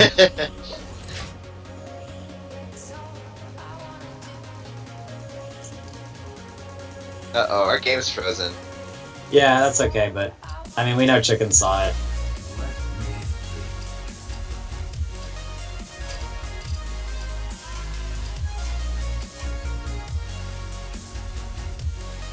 This is like one of those books where you just give credit to the viewer, to the reader, because they know how it ends, you know. So cleaning it up. So that's gonna be the set, right? Yeah. I think that was his third win. Yeah. So cleaning it up. So let's take a look at our bracket. So we saw Chicken triumph over the Goat Napper. He probably plays Magic, because that was a Magic card, Goat Napper. It stole goats. It was pretty thug. Dude, what? There's a card that steals your opponent's goats, and I didn't even know there were goats in that game. I don't play Magic, but... There's not a lot, and they're not good. So, like, it's not a competitive card, but there is a card which steals goats, and it is called Goat Napper. That is insane. I don't think it's ever been played in a tournament, or even, like, a draft, but it's thug. So... I don't know. Are we gonna see, I don't know Chinese if guy Akagari versus right, has started yet. I wonder if we can do some Google Translate magic and find out what this guy's name actually says. I kind of doubt it. Copy paste though. Yeah. Copy paste Torino. I can't copy paste from this bracket. I know. I was thinking the same thing, because like you can't do like on the open bracket, or like on the group stage, you can do like view matches or whatever, and I think it'll let you do it, but I don't think we can do it from here. Alright, I mean, I'm gonna do it the hard way. I'm gonna scroll through and try to find the Chinese guy's name. Oh, okay, no, I found. Alright. I don't know where that shows up in alphabetical order, but... Alright, so I'm gonna go on NCIQ, which is the Chinese dictionary. Alright. And I'll get back to you with my findings. Okay. I took Japanese in school. I did not take Chinese, so I don't even have the beginning of an idea on what that says. But internet search engines, I'm sure, will win the day, as they always do. Oh wait, what the heck? Apparently NCIQ went down. Like, apparently the website doesn't exist anymore. What the fudge? How about Google Translate? It shut... China's Shut NCIQ shuts down, replaced with Line Dictionary. Which is apparently a Korean service that translates... It's linedictionary.naver, and Naver is a Chinese block. Does that mean... Oh, it's terrible. Never mind. Anyway, I won't make any claims. Anyway, no results. Either way. Oh, Chinese English. No results. What? Could be like a name. I mean, a name wouldn't be in the dictionary, right? That's true. Well, it might be. The first result I got says Taiwan.battle.net and what? I bet it's like some kid in Montana, and like he like saw like a girl at the pool who had that like tattooed on her thigh or something like that, and he had like this hard crush for this girl. So he meticulously pored over like kanji dictionaries until he found out like what it said, and now he chose that as like his battle tag in memory of her, and he never like saw her again. So now he can never like love another, but like he translates his love for her into his passion for playing Hearthstone. That was an amazing story. Cool story, bro. Chokes me up every time I think about it. Oh, wait, yeah, let's,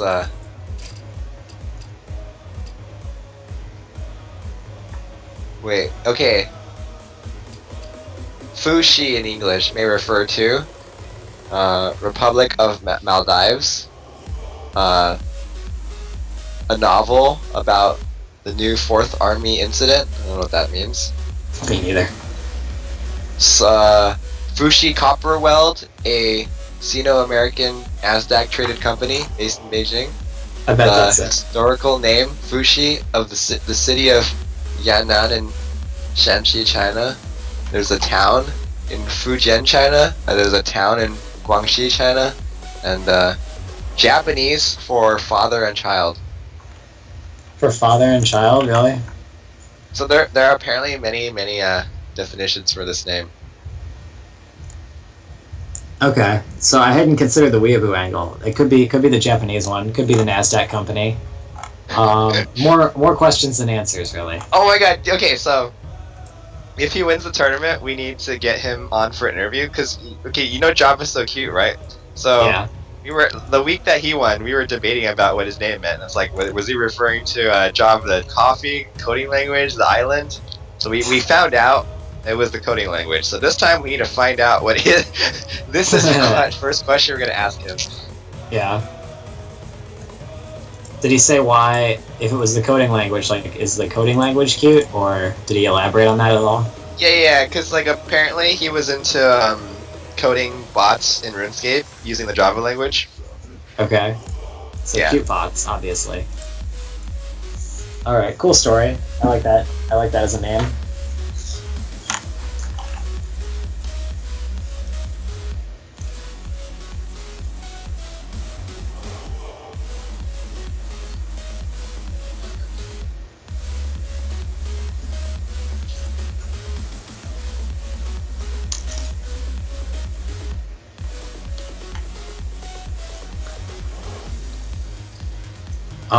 That's a good question. Let's see. So there's a player list here somewhere, right?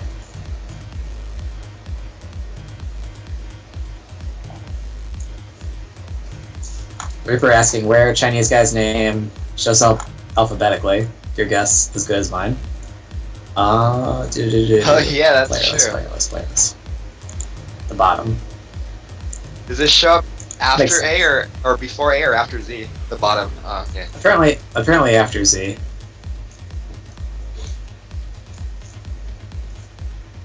Which is news to me. Because like if you have a number, numbers usually come before all the letters.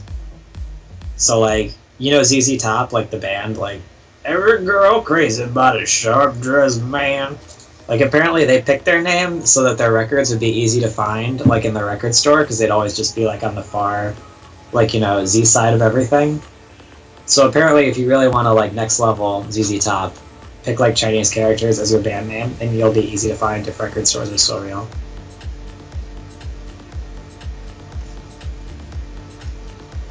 Like AAA Locksmith? Says Reaper, is that a band? No, that's what people used to do for phone books. They would start everything with AAA. Then you would be at the AAA. top. Yeah, that's a good idea. Yeah, I never noticed that. That's smart. Back when Good job, people used Locksmiths. phone books. Right. All these things are outdated now. Nobody goes to record stores or uses phone books. The dystopian future is here. Here's another fun bit of movie trivia. This is the year that Blade Runner took place. So not quite whoever wrote that imagined, but kind of close.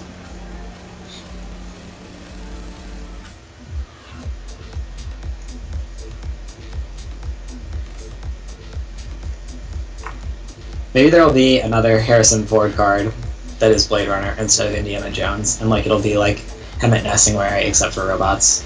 Alright, according to chat, his name is Wei Fu. Wei Fu. Wei Fu.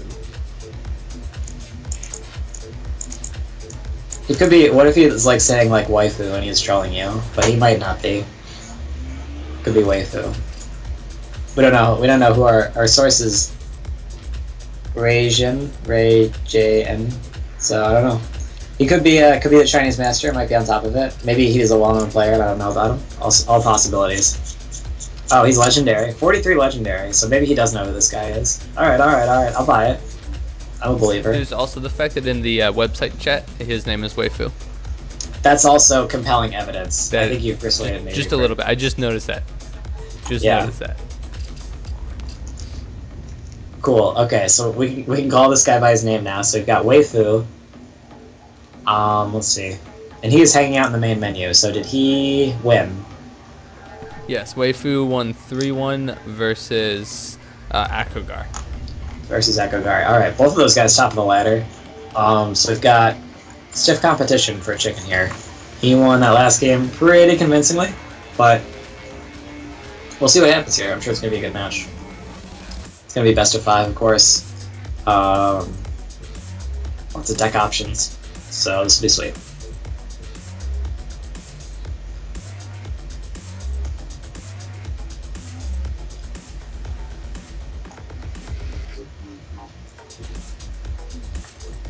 So it looks like we had a quick DC there, so we'll get back to the double casting momentarily here.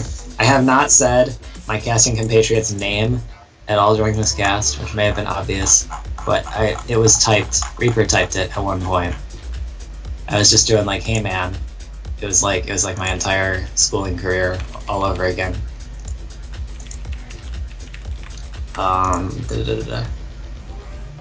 How do you say it? Astrogation? Yes, astrogation.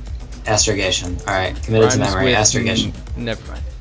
Yeah, okay. Rhymes with playing Parcheesi. So astrogation. Exactly. Astrogation. I'm gonna call you by name when you come back. And Bari, I cry every time. Kappa. Or no, Bible Thump. I've never copy pasted Bible Thump before. I don't know if you just capital B, capital T. Is there an F in there? Is it Bible F Thump? I don't think so.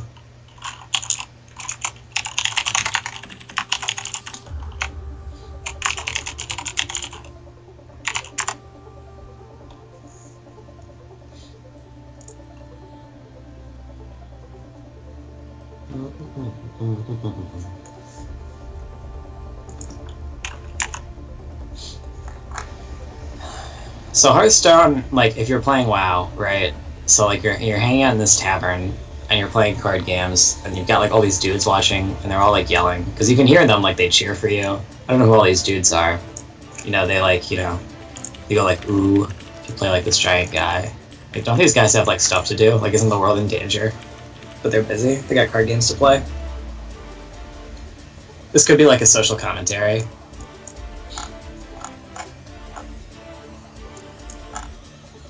Blizzard's deep.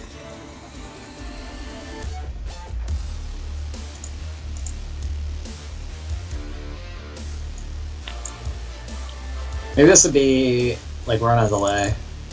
Oh, hello. Oh, Astrogation, welcome back.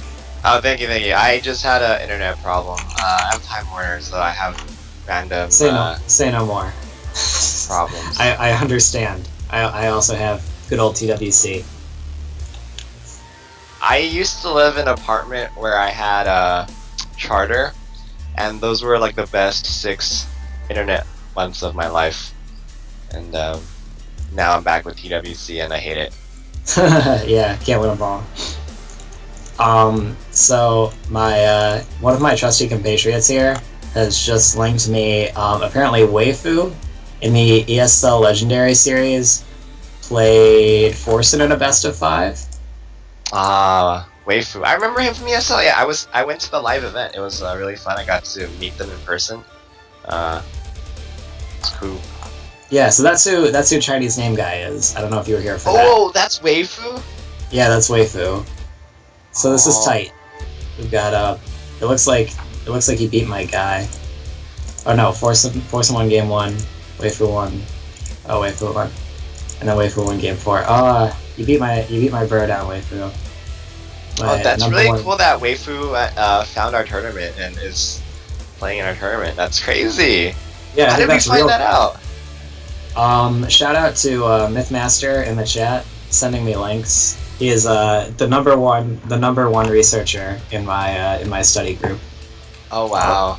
Of information. Shout out to Mythmaster. J1 in from Team Hearthlytics also let us know. Just a second ago. The guy's name, which was big. Yeah. Shout out to him as well. Cool. Teamwork makes the dream work, guys. Together we can solve some stuff. Not everything. Couldn't have cured polio. Shout out to Jonas Salk.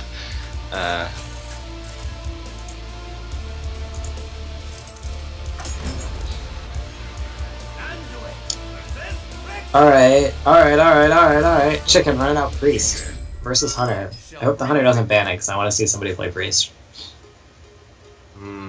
Oh yeah, dude. Priest is, Oh, so Waifu, overcame, our other friend. Akogari. Yeah, beat down Akogari, 3-1 actually, so... I'd be really surprised, just because of like how fast Akogari got here, if this wasn't Face Hunter. And if this is not Face Hunter, I'm a little bit surprised doesn't want to ban. But I'm also willing to bet Waifu is better at Hearthstone than I am, so I'm sure he knows what he's doing. Yeah. But you know what? I have, because he's not Golden Hunter. Well, actually, never mind. This is NA server. He's probably Golden Hunter on Asia. Yeah. He's also 3-1 against Forsen. I am 1-0 against Forsen, so I'm sure I could take down Waifu. JK on both fronts. Turns out he's playing mid-range Hunter, which is definitely a better matchup. And his hand looks kind of okay. Not incredible, but kind of okay. I like Shredders against Priest. It's pretty good. Me too. They're the bomb. Chicken's hand, though, like as far as Priest hands go, is pretty good. Like, you have Cleric, you have Power Word Shield, you have Light of the Naru, so... Oh, is he gonna attack and then Light of the Naru? I think he might. I think he's definitely thinking about it. I don't hate it, honestly. Like, you get a guy, or well, actually, you don't get a guy. So, but you do, no, he's gonna heal, which I think I like better. Because you still draw a card, and Light of the Naru, you don't get a guy. Oh, right. Yeah, I totally forgot, because for some reason I did the calculation on that. For some reason I thought, like, the Cleric took 4 damage, but that is just bad math. Yeah, it doesn't work in that case. So, I think this is better. It's kind of not the best that you have to But, well, it's fine that you don't get to use the coin, because hopefully you get to like heal and play Light of the Nara next turn, then Shredder, then Lotta. So it should be fine. Ah, yeah. I like that. Light of the Naru is good later though too, like if you play Akanai, which he very likely does, you can cast it on like actually anything, and then you always get a guy, fun fact. So, Waifu can take out the Cleric here. He'll have to trade a Juggler in and an Abusive, but it's probably worth at this point. Yeah, probably, because like the Juggler is gonna die to the Cleric no matter what, so you might as well kill it. Or you could go actually. Face. Yeah, because, okay, the Juggle hit the Cleric, so it's kind of a waste, honestly, of 2 damage if you trade it in. It's hard. Both options have their appeal, but like, the Cleric is going to be able to kill it and live, unless he plays Freezing Trap. This line seems really nice. Oh, yeah. I mean, ideally you don't want to Freezing Trap a Cleric, but in this spot it's probably Totally actually not, yeah. Yeah, like what's he gonna do, tap out and play it again? Like that's not very good.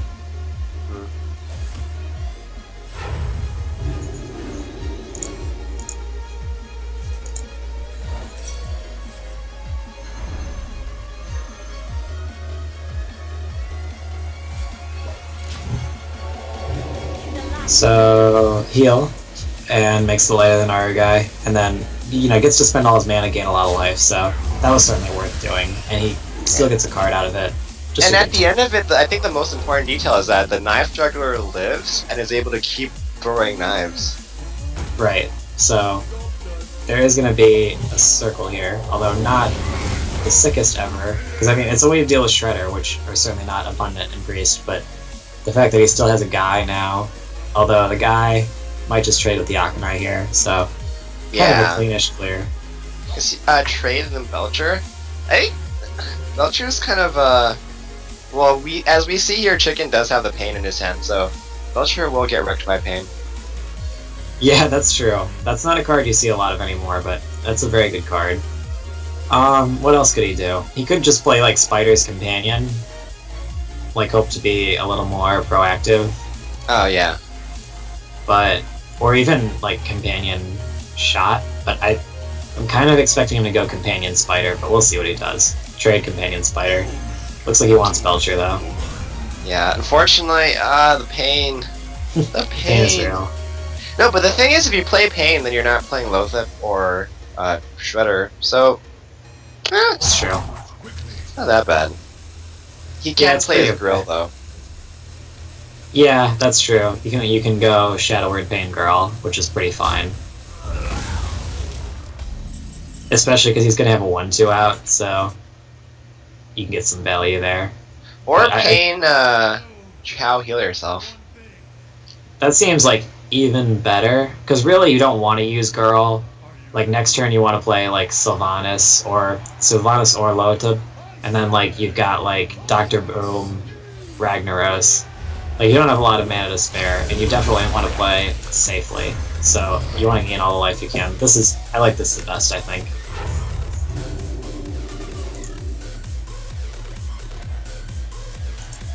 Yeah. Belcher, one of the best Pain targets. Yeah, absolutely.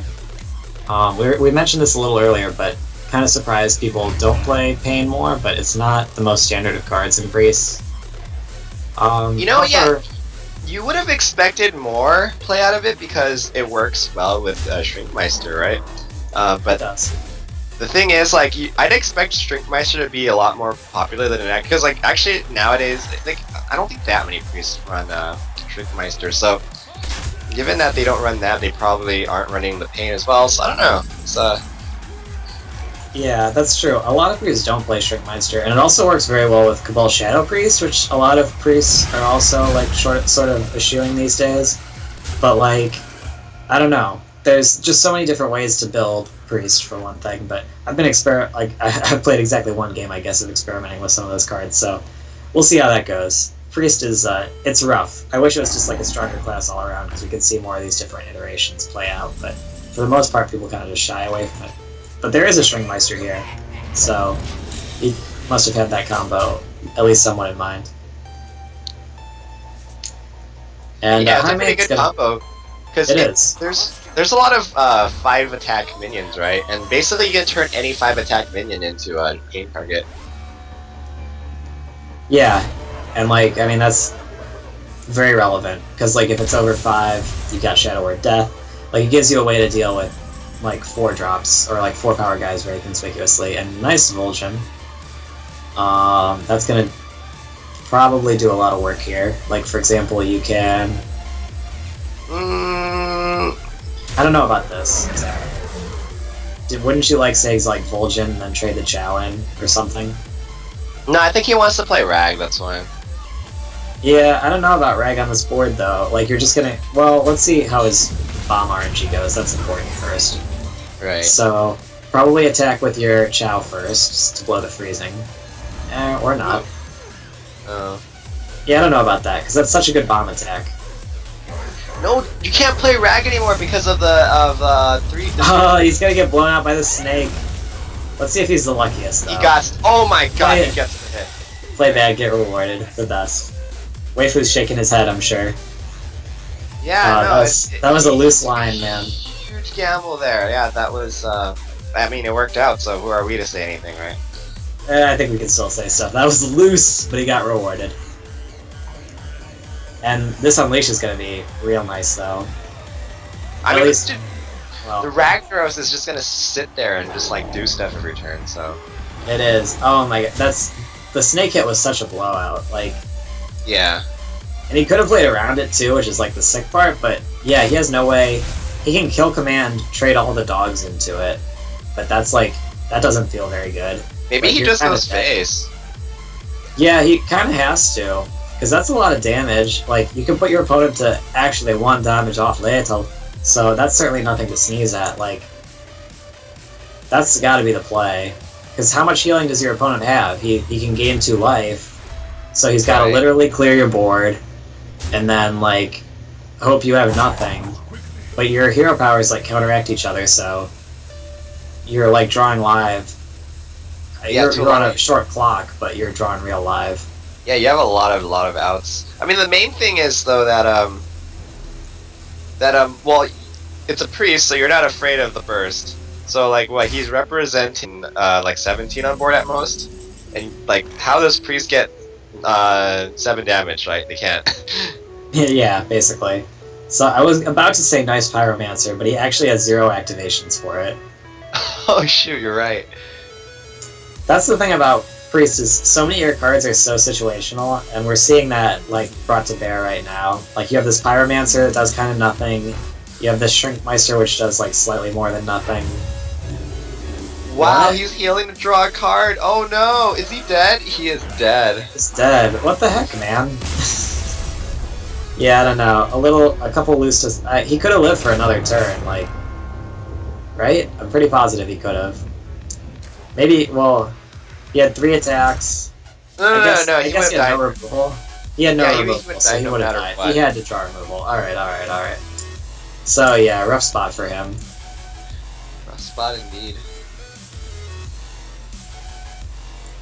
Definitely, I don't know. Chicken played really well in that last series. I question a couple of the choices he made there, though. Yeah, especially the... But you know what?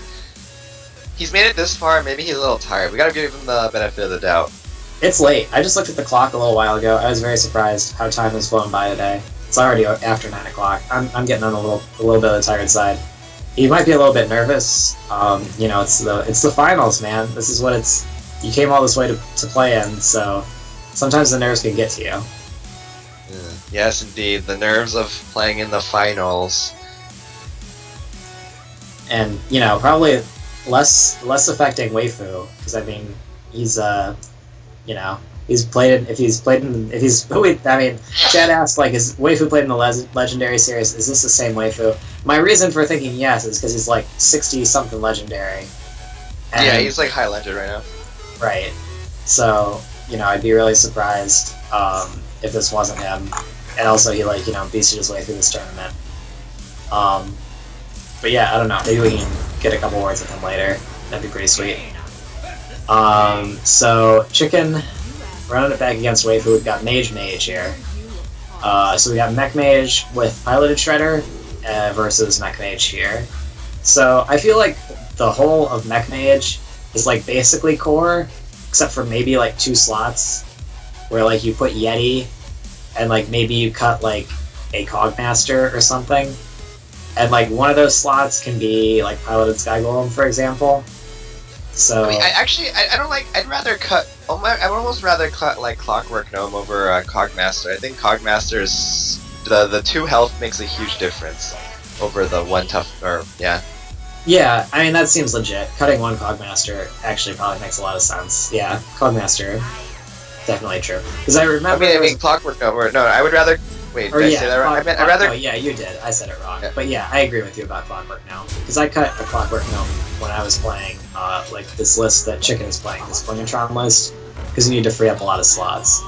And like there was a time where people were cutting like Annoyatron, but I think that has definitely gone out the window with just how much Face Hunter and stuff is everywhere, and just kind of like with how good people are realizing the card actually is. So yeah, Cogmaster or Clockwork Gnome seems like one of the most cuttable. Outside of Yeti, I guess. Still a very good card, though. And I agree.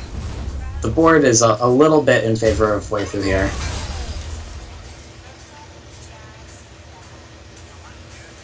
Yeah, like we were talking earlier about how 2/3s have gotten a lot better, right? Yeah, 2/3 just it trades very well with a lot of what aggro decks are running right now.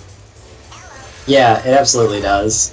Which is like just another nice thing about Mech Warper, especially because it's a card that you actually like really want to live, and the fact that it's like a nice body too. It's like honestly, like I think that if they made a Mech Warper a 3/2, that would actually be considered a nerf. Yeah, I think so too. Like Mech Warper is basically like everything I want in a girl, like making my spells cost less and having a nice body. Like that's basically that's it right there. God. Your jokes are on point today, man. Oh, thank you. Again, I must insist. Astrogation, you are too good. So, what are we gonna see here? Chugga chugga? I kind of wanted to see Blast Mage. Me too. Try to see how much you get damage you do on the. You know what? I guess. Was near entity, and he actually has a very line with reversing switch hero power. Oh, I didn't see it. Oh my god, that is genius. Yeah, nice plays by Waifu. I like that very, very much. Yeah, this is why I don't play tournaments. Well, this is why Waifu.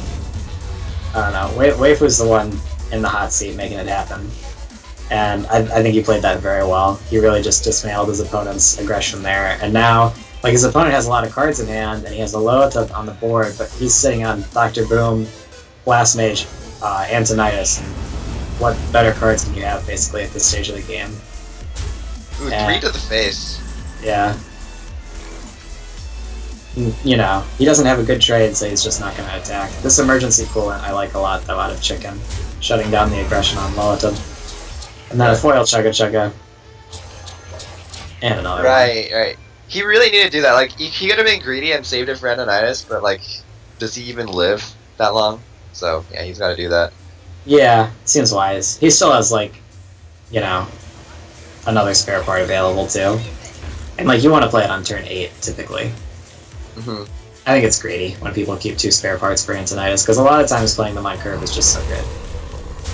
Yeah, the only one that you really want to save is Stealth.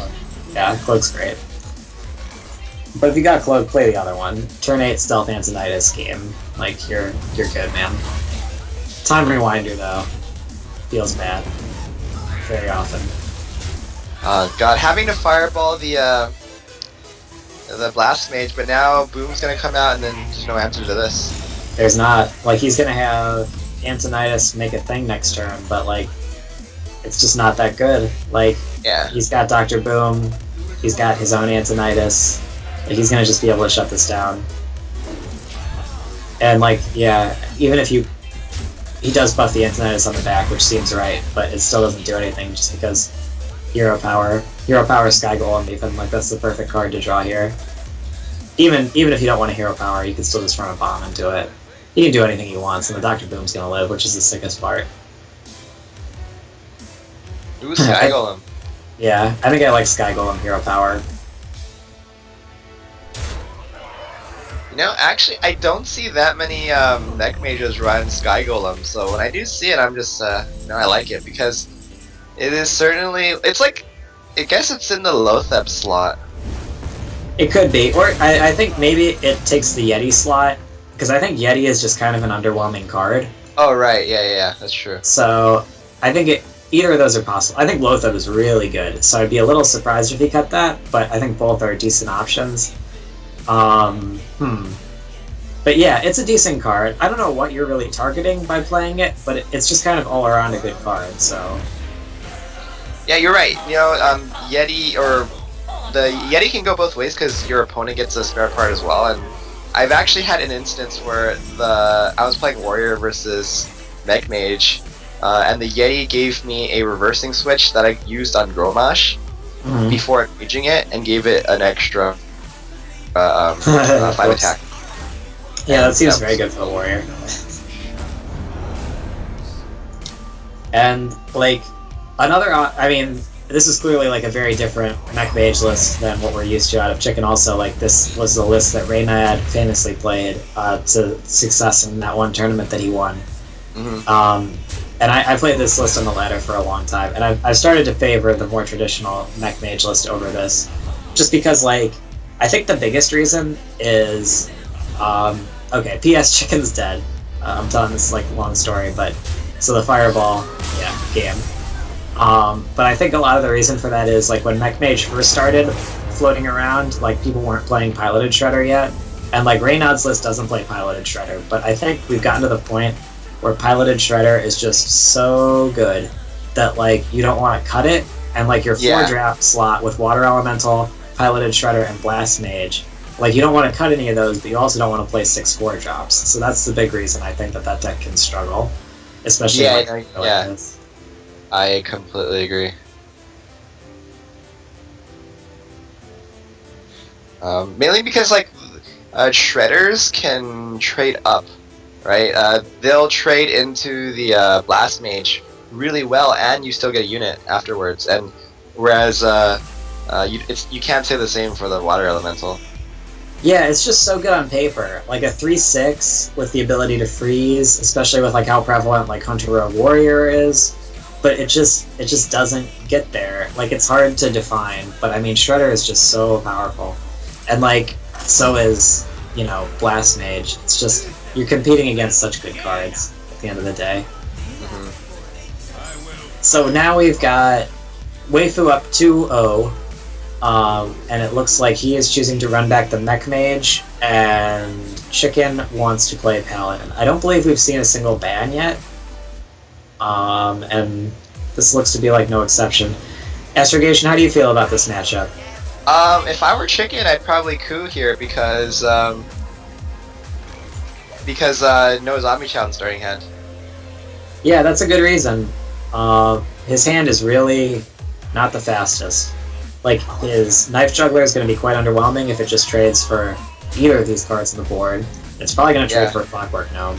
Yeah, if as a Paladin, if you want a chance in this matchup, you really need the Zombie Chow. Yeah, I agree. So I mean, honestly, yeah, this is really, really slow for Chicken.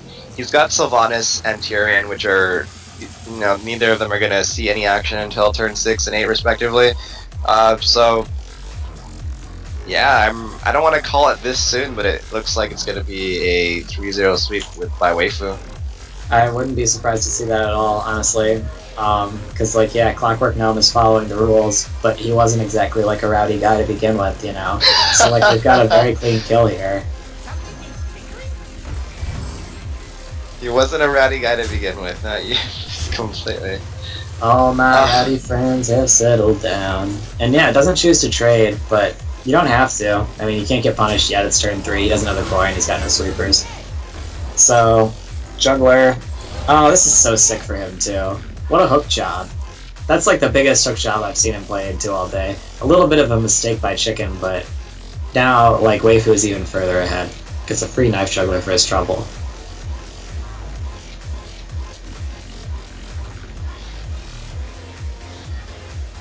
He could do like gross stuff this turn, like play Mech Warper, play Wrench Guy, like attack the face for 1 with the Clockwork Gnome, replay it, throw a knife.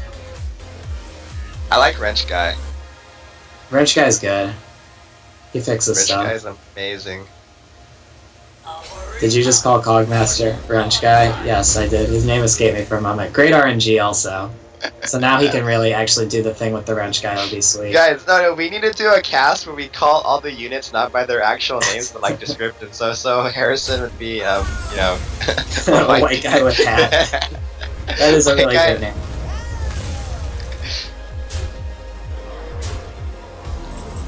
So we've got double Wrench Guy, and so Knife Juggler would be Midget with the beard. Midget with beard, yeah. Midget with beard and meds. He reminds me of a magician, like, you know, that magic act that you like only see on TV where there's like, you know, somebody spinning on like a big wheel and that other guy is like throwing knives like at them. Which isn't like magic at all, it just seems really dangerous, but I guess like sometimes that's the same thing. You know what else is dangerous? Being at 10 against Waifu. He's got all these nice cards. Yeah, this Sylvan dude, he didn't even survive until turn 6 to play Sylvanas. Yeah, Consecrate actually does nothing except like kill Knife Juggler, which he gave him. Yeah, so these are so good against Consecrate. Yeah, they are. So might as well. This is a real rowdy play. True Silver the Sky Golem. Hope you roll the best. You guys thinking about it. All these plays are very desperate.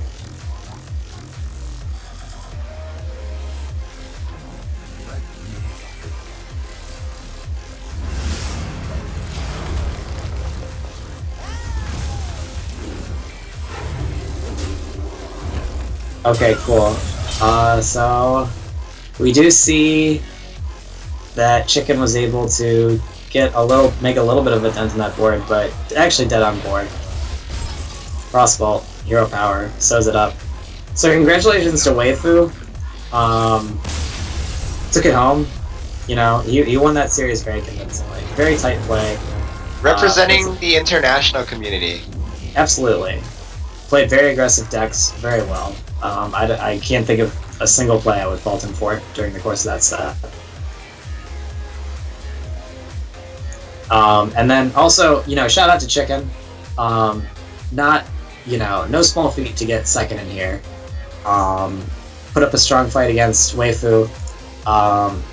Not like his strongest showing in that last match necessarily, but we saw him play some great games. He beat some very good people. So chin up, Chicken. You had a great tournament. We look forward to seeing you back. But you know, congrats to Waifu for taking it home. Oh wait. Waifu agrees to a short winners interview. He says his English is bad, so not too long. But you know what? I can maybe ask him a few questions in Chinese and translate. You know, my Chinese is not very good, but I'm gonna try. It says on this ESL website that he is from Taiwan. Yeah. So, this might sound like really ignorant, but like, isn't like Taiwanese like a separate language or?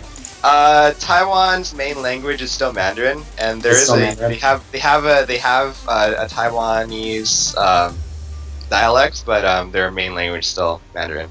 Okay, sweet. All right, yeah, try that. That'd be cool.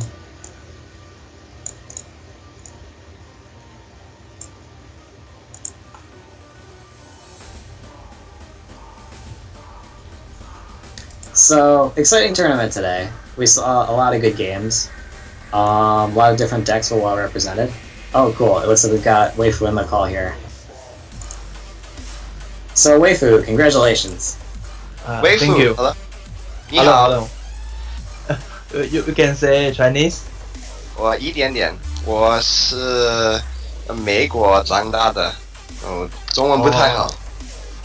哦，我英文破破的，没关系，没关系。Pretty poor.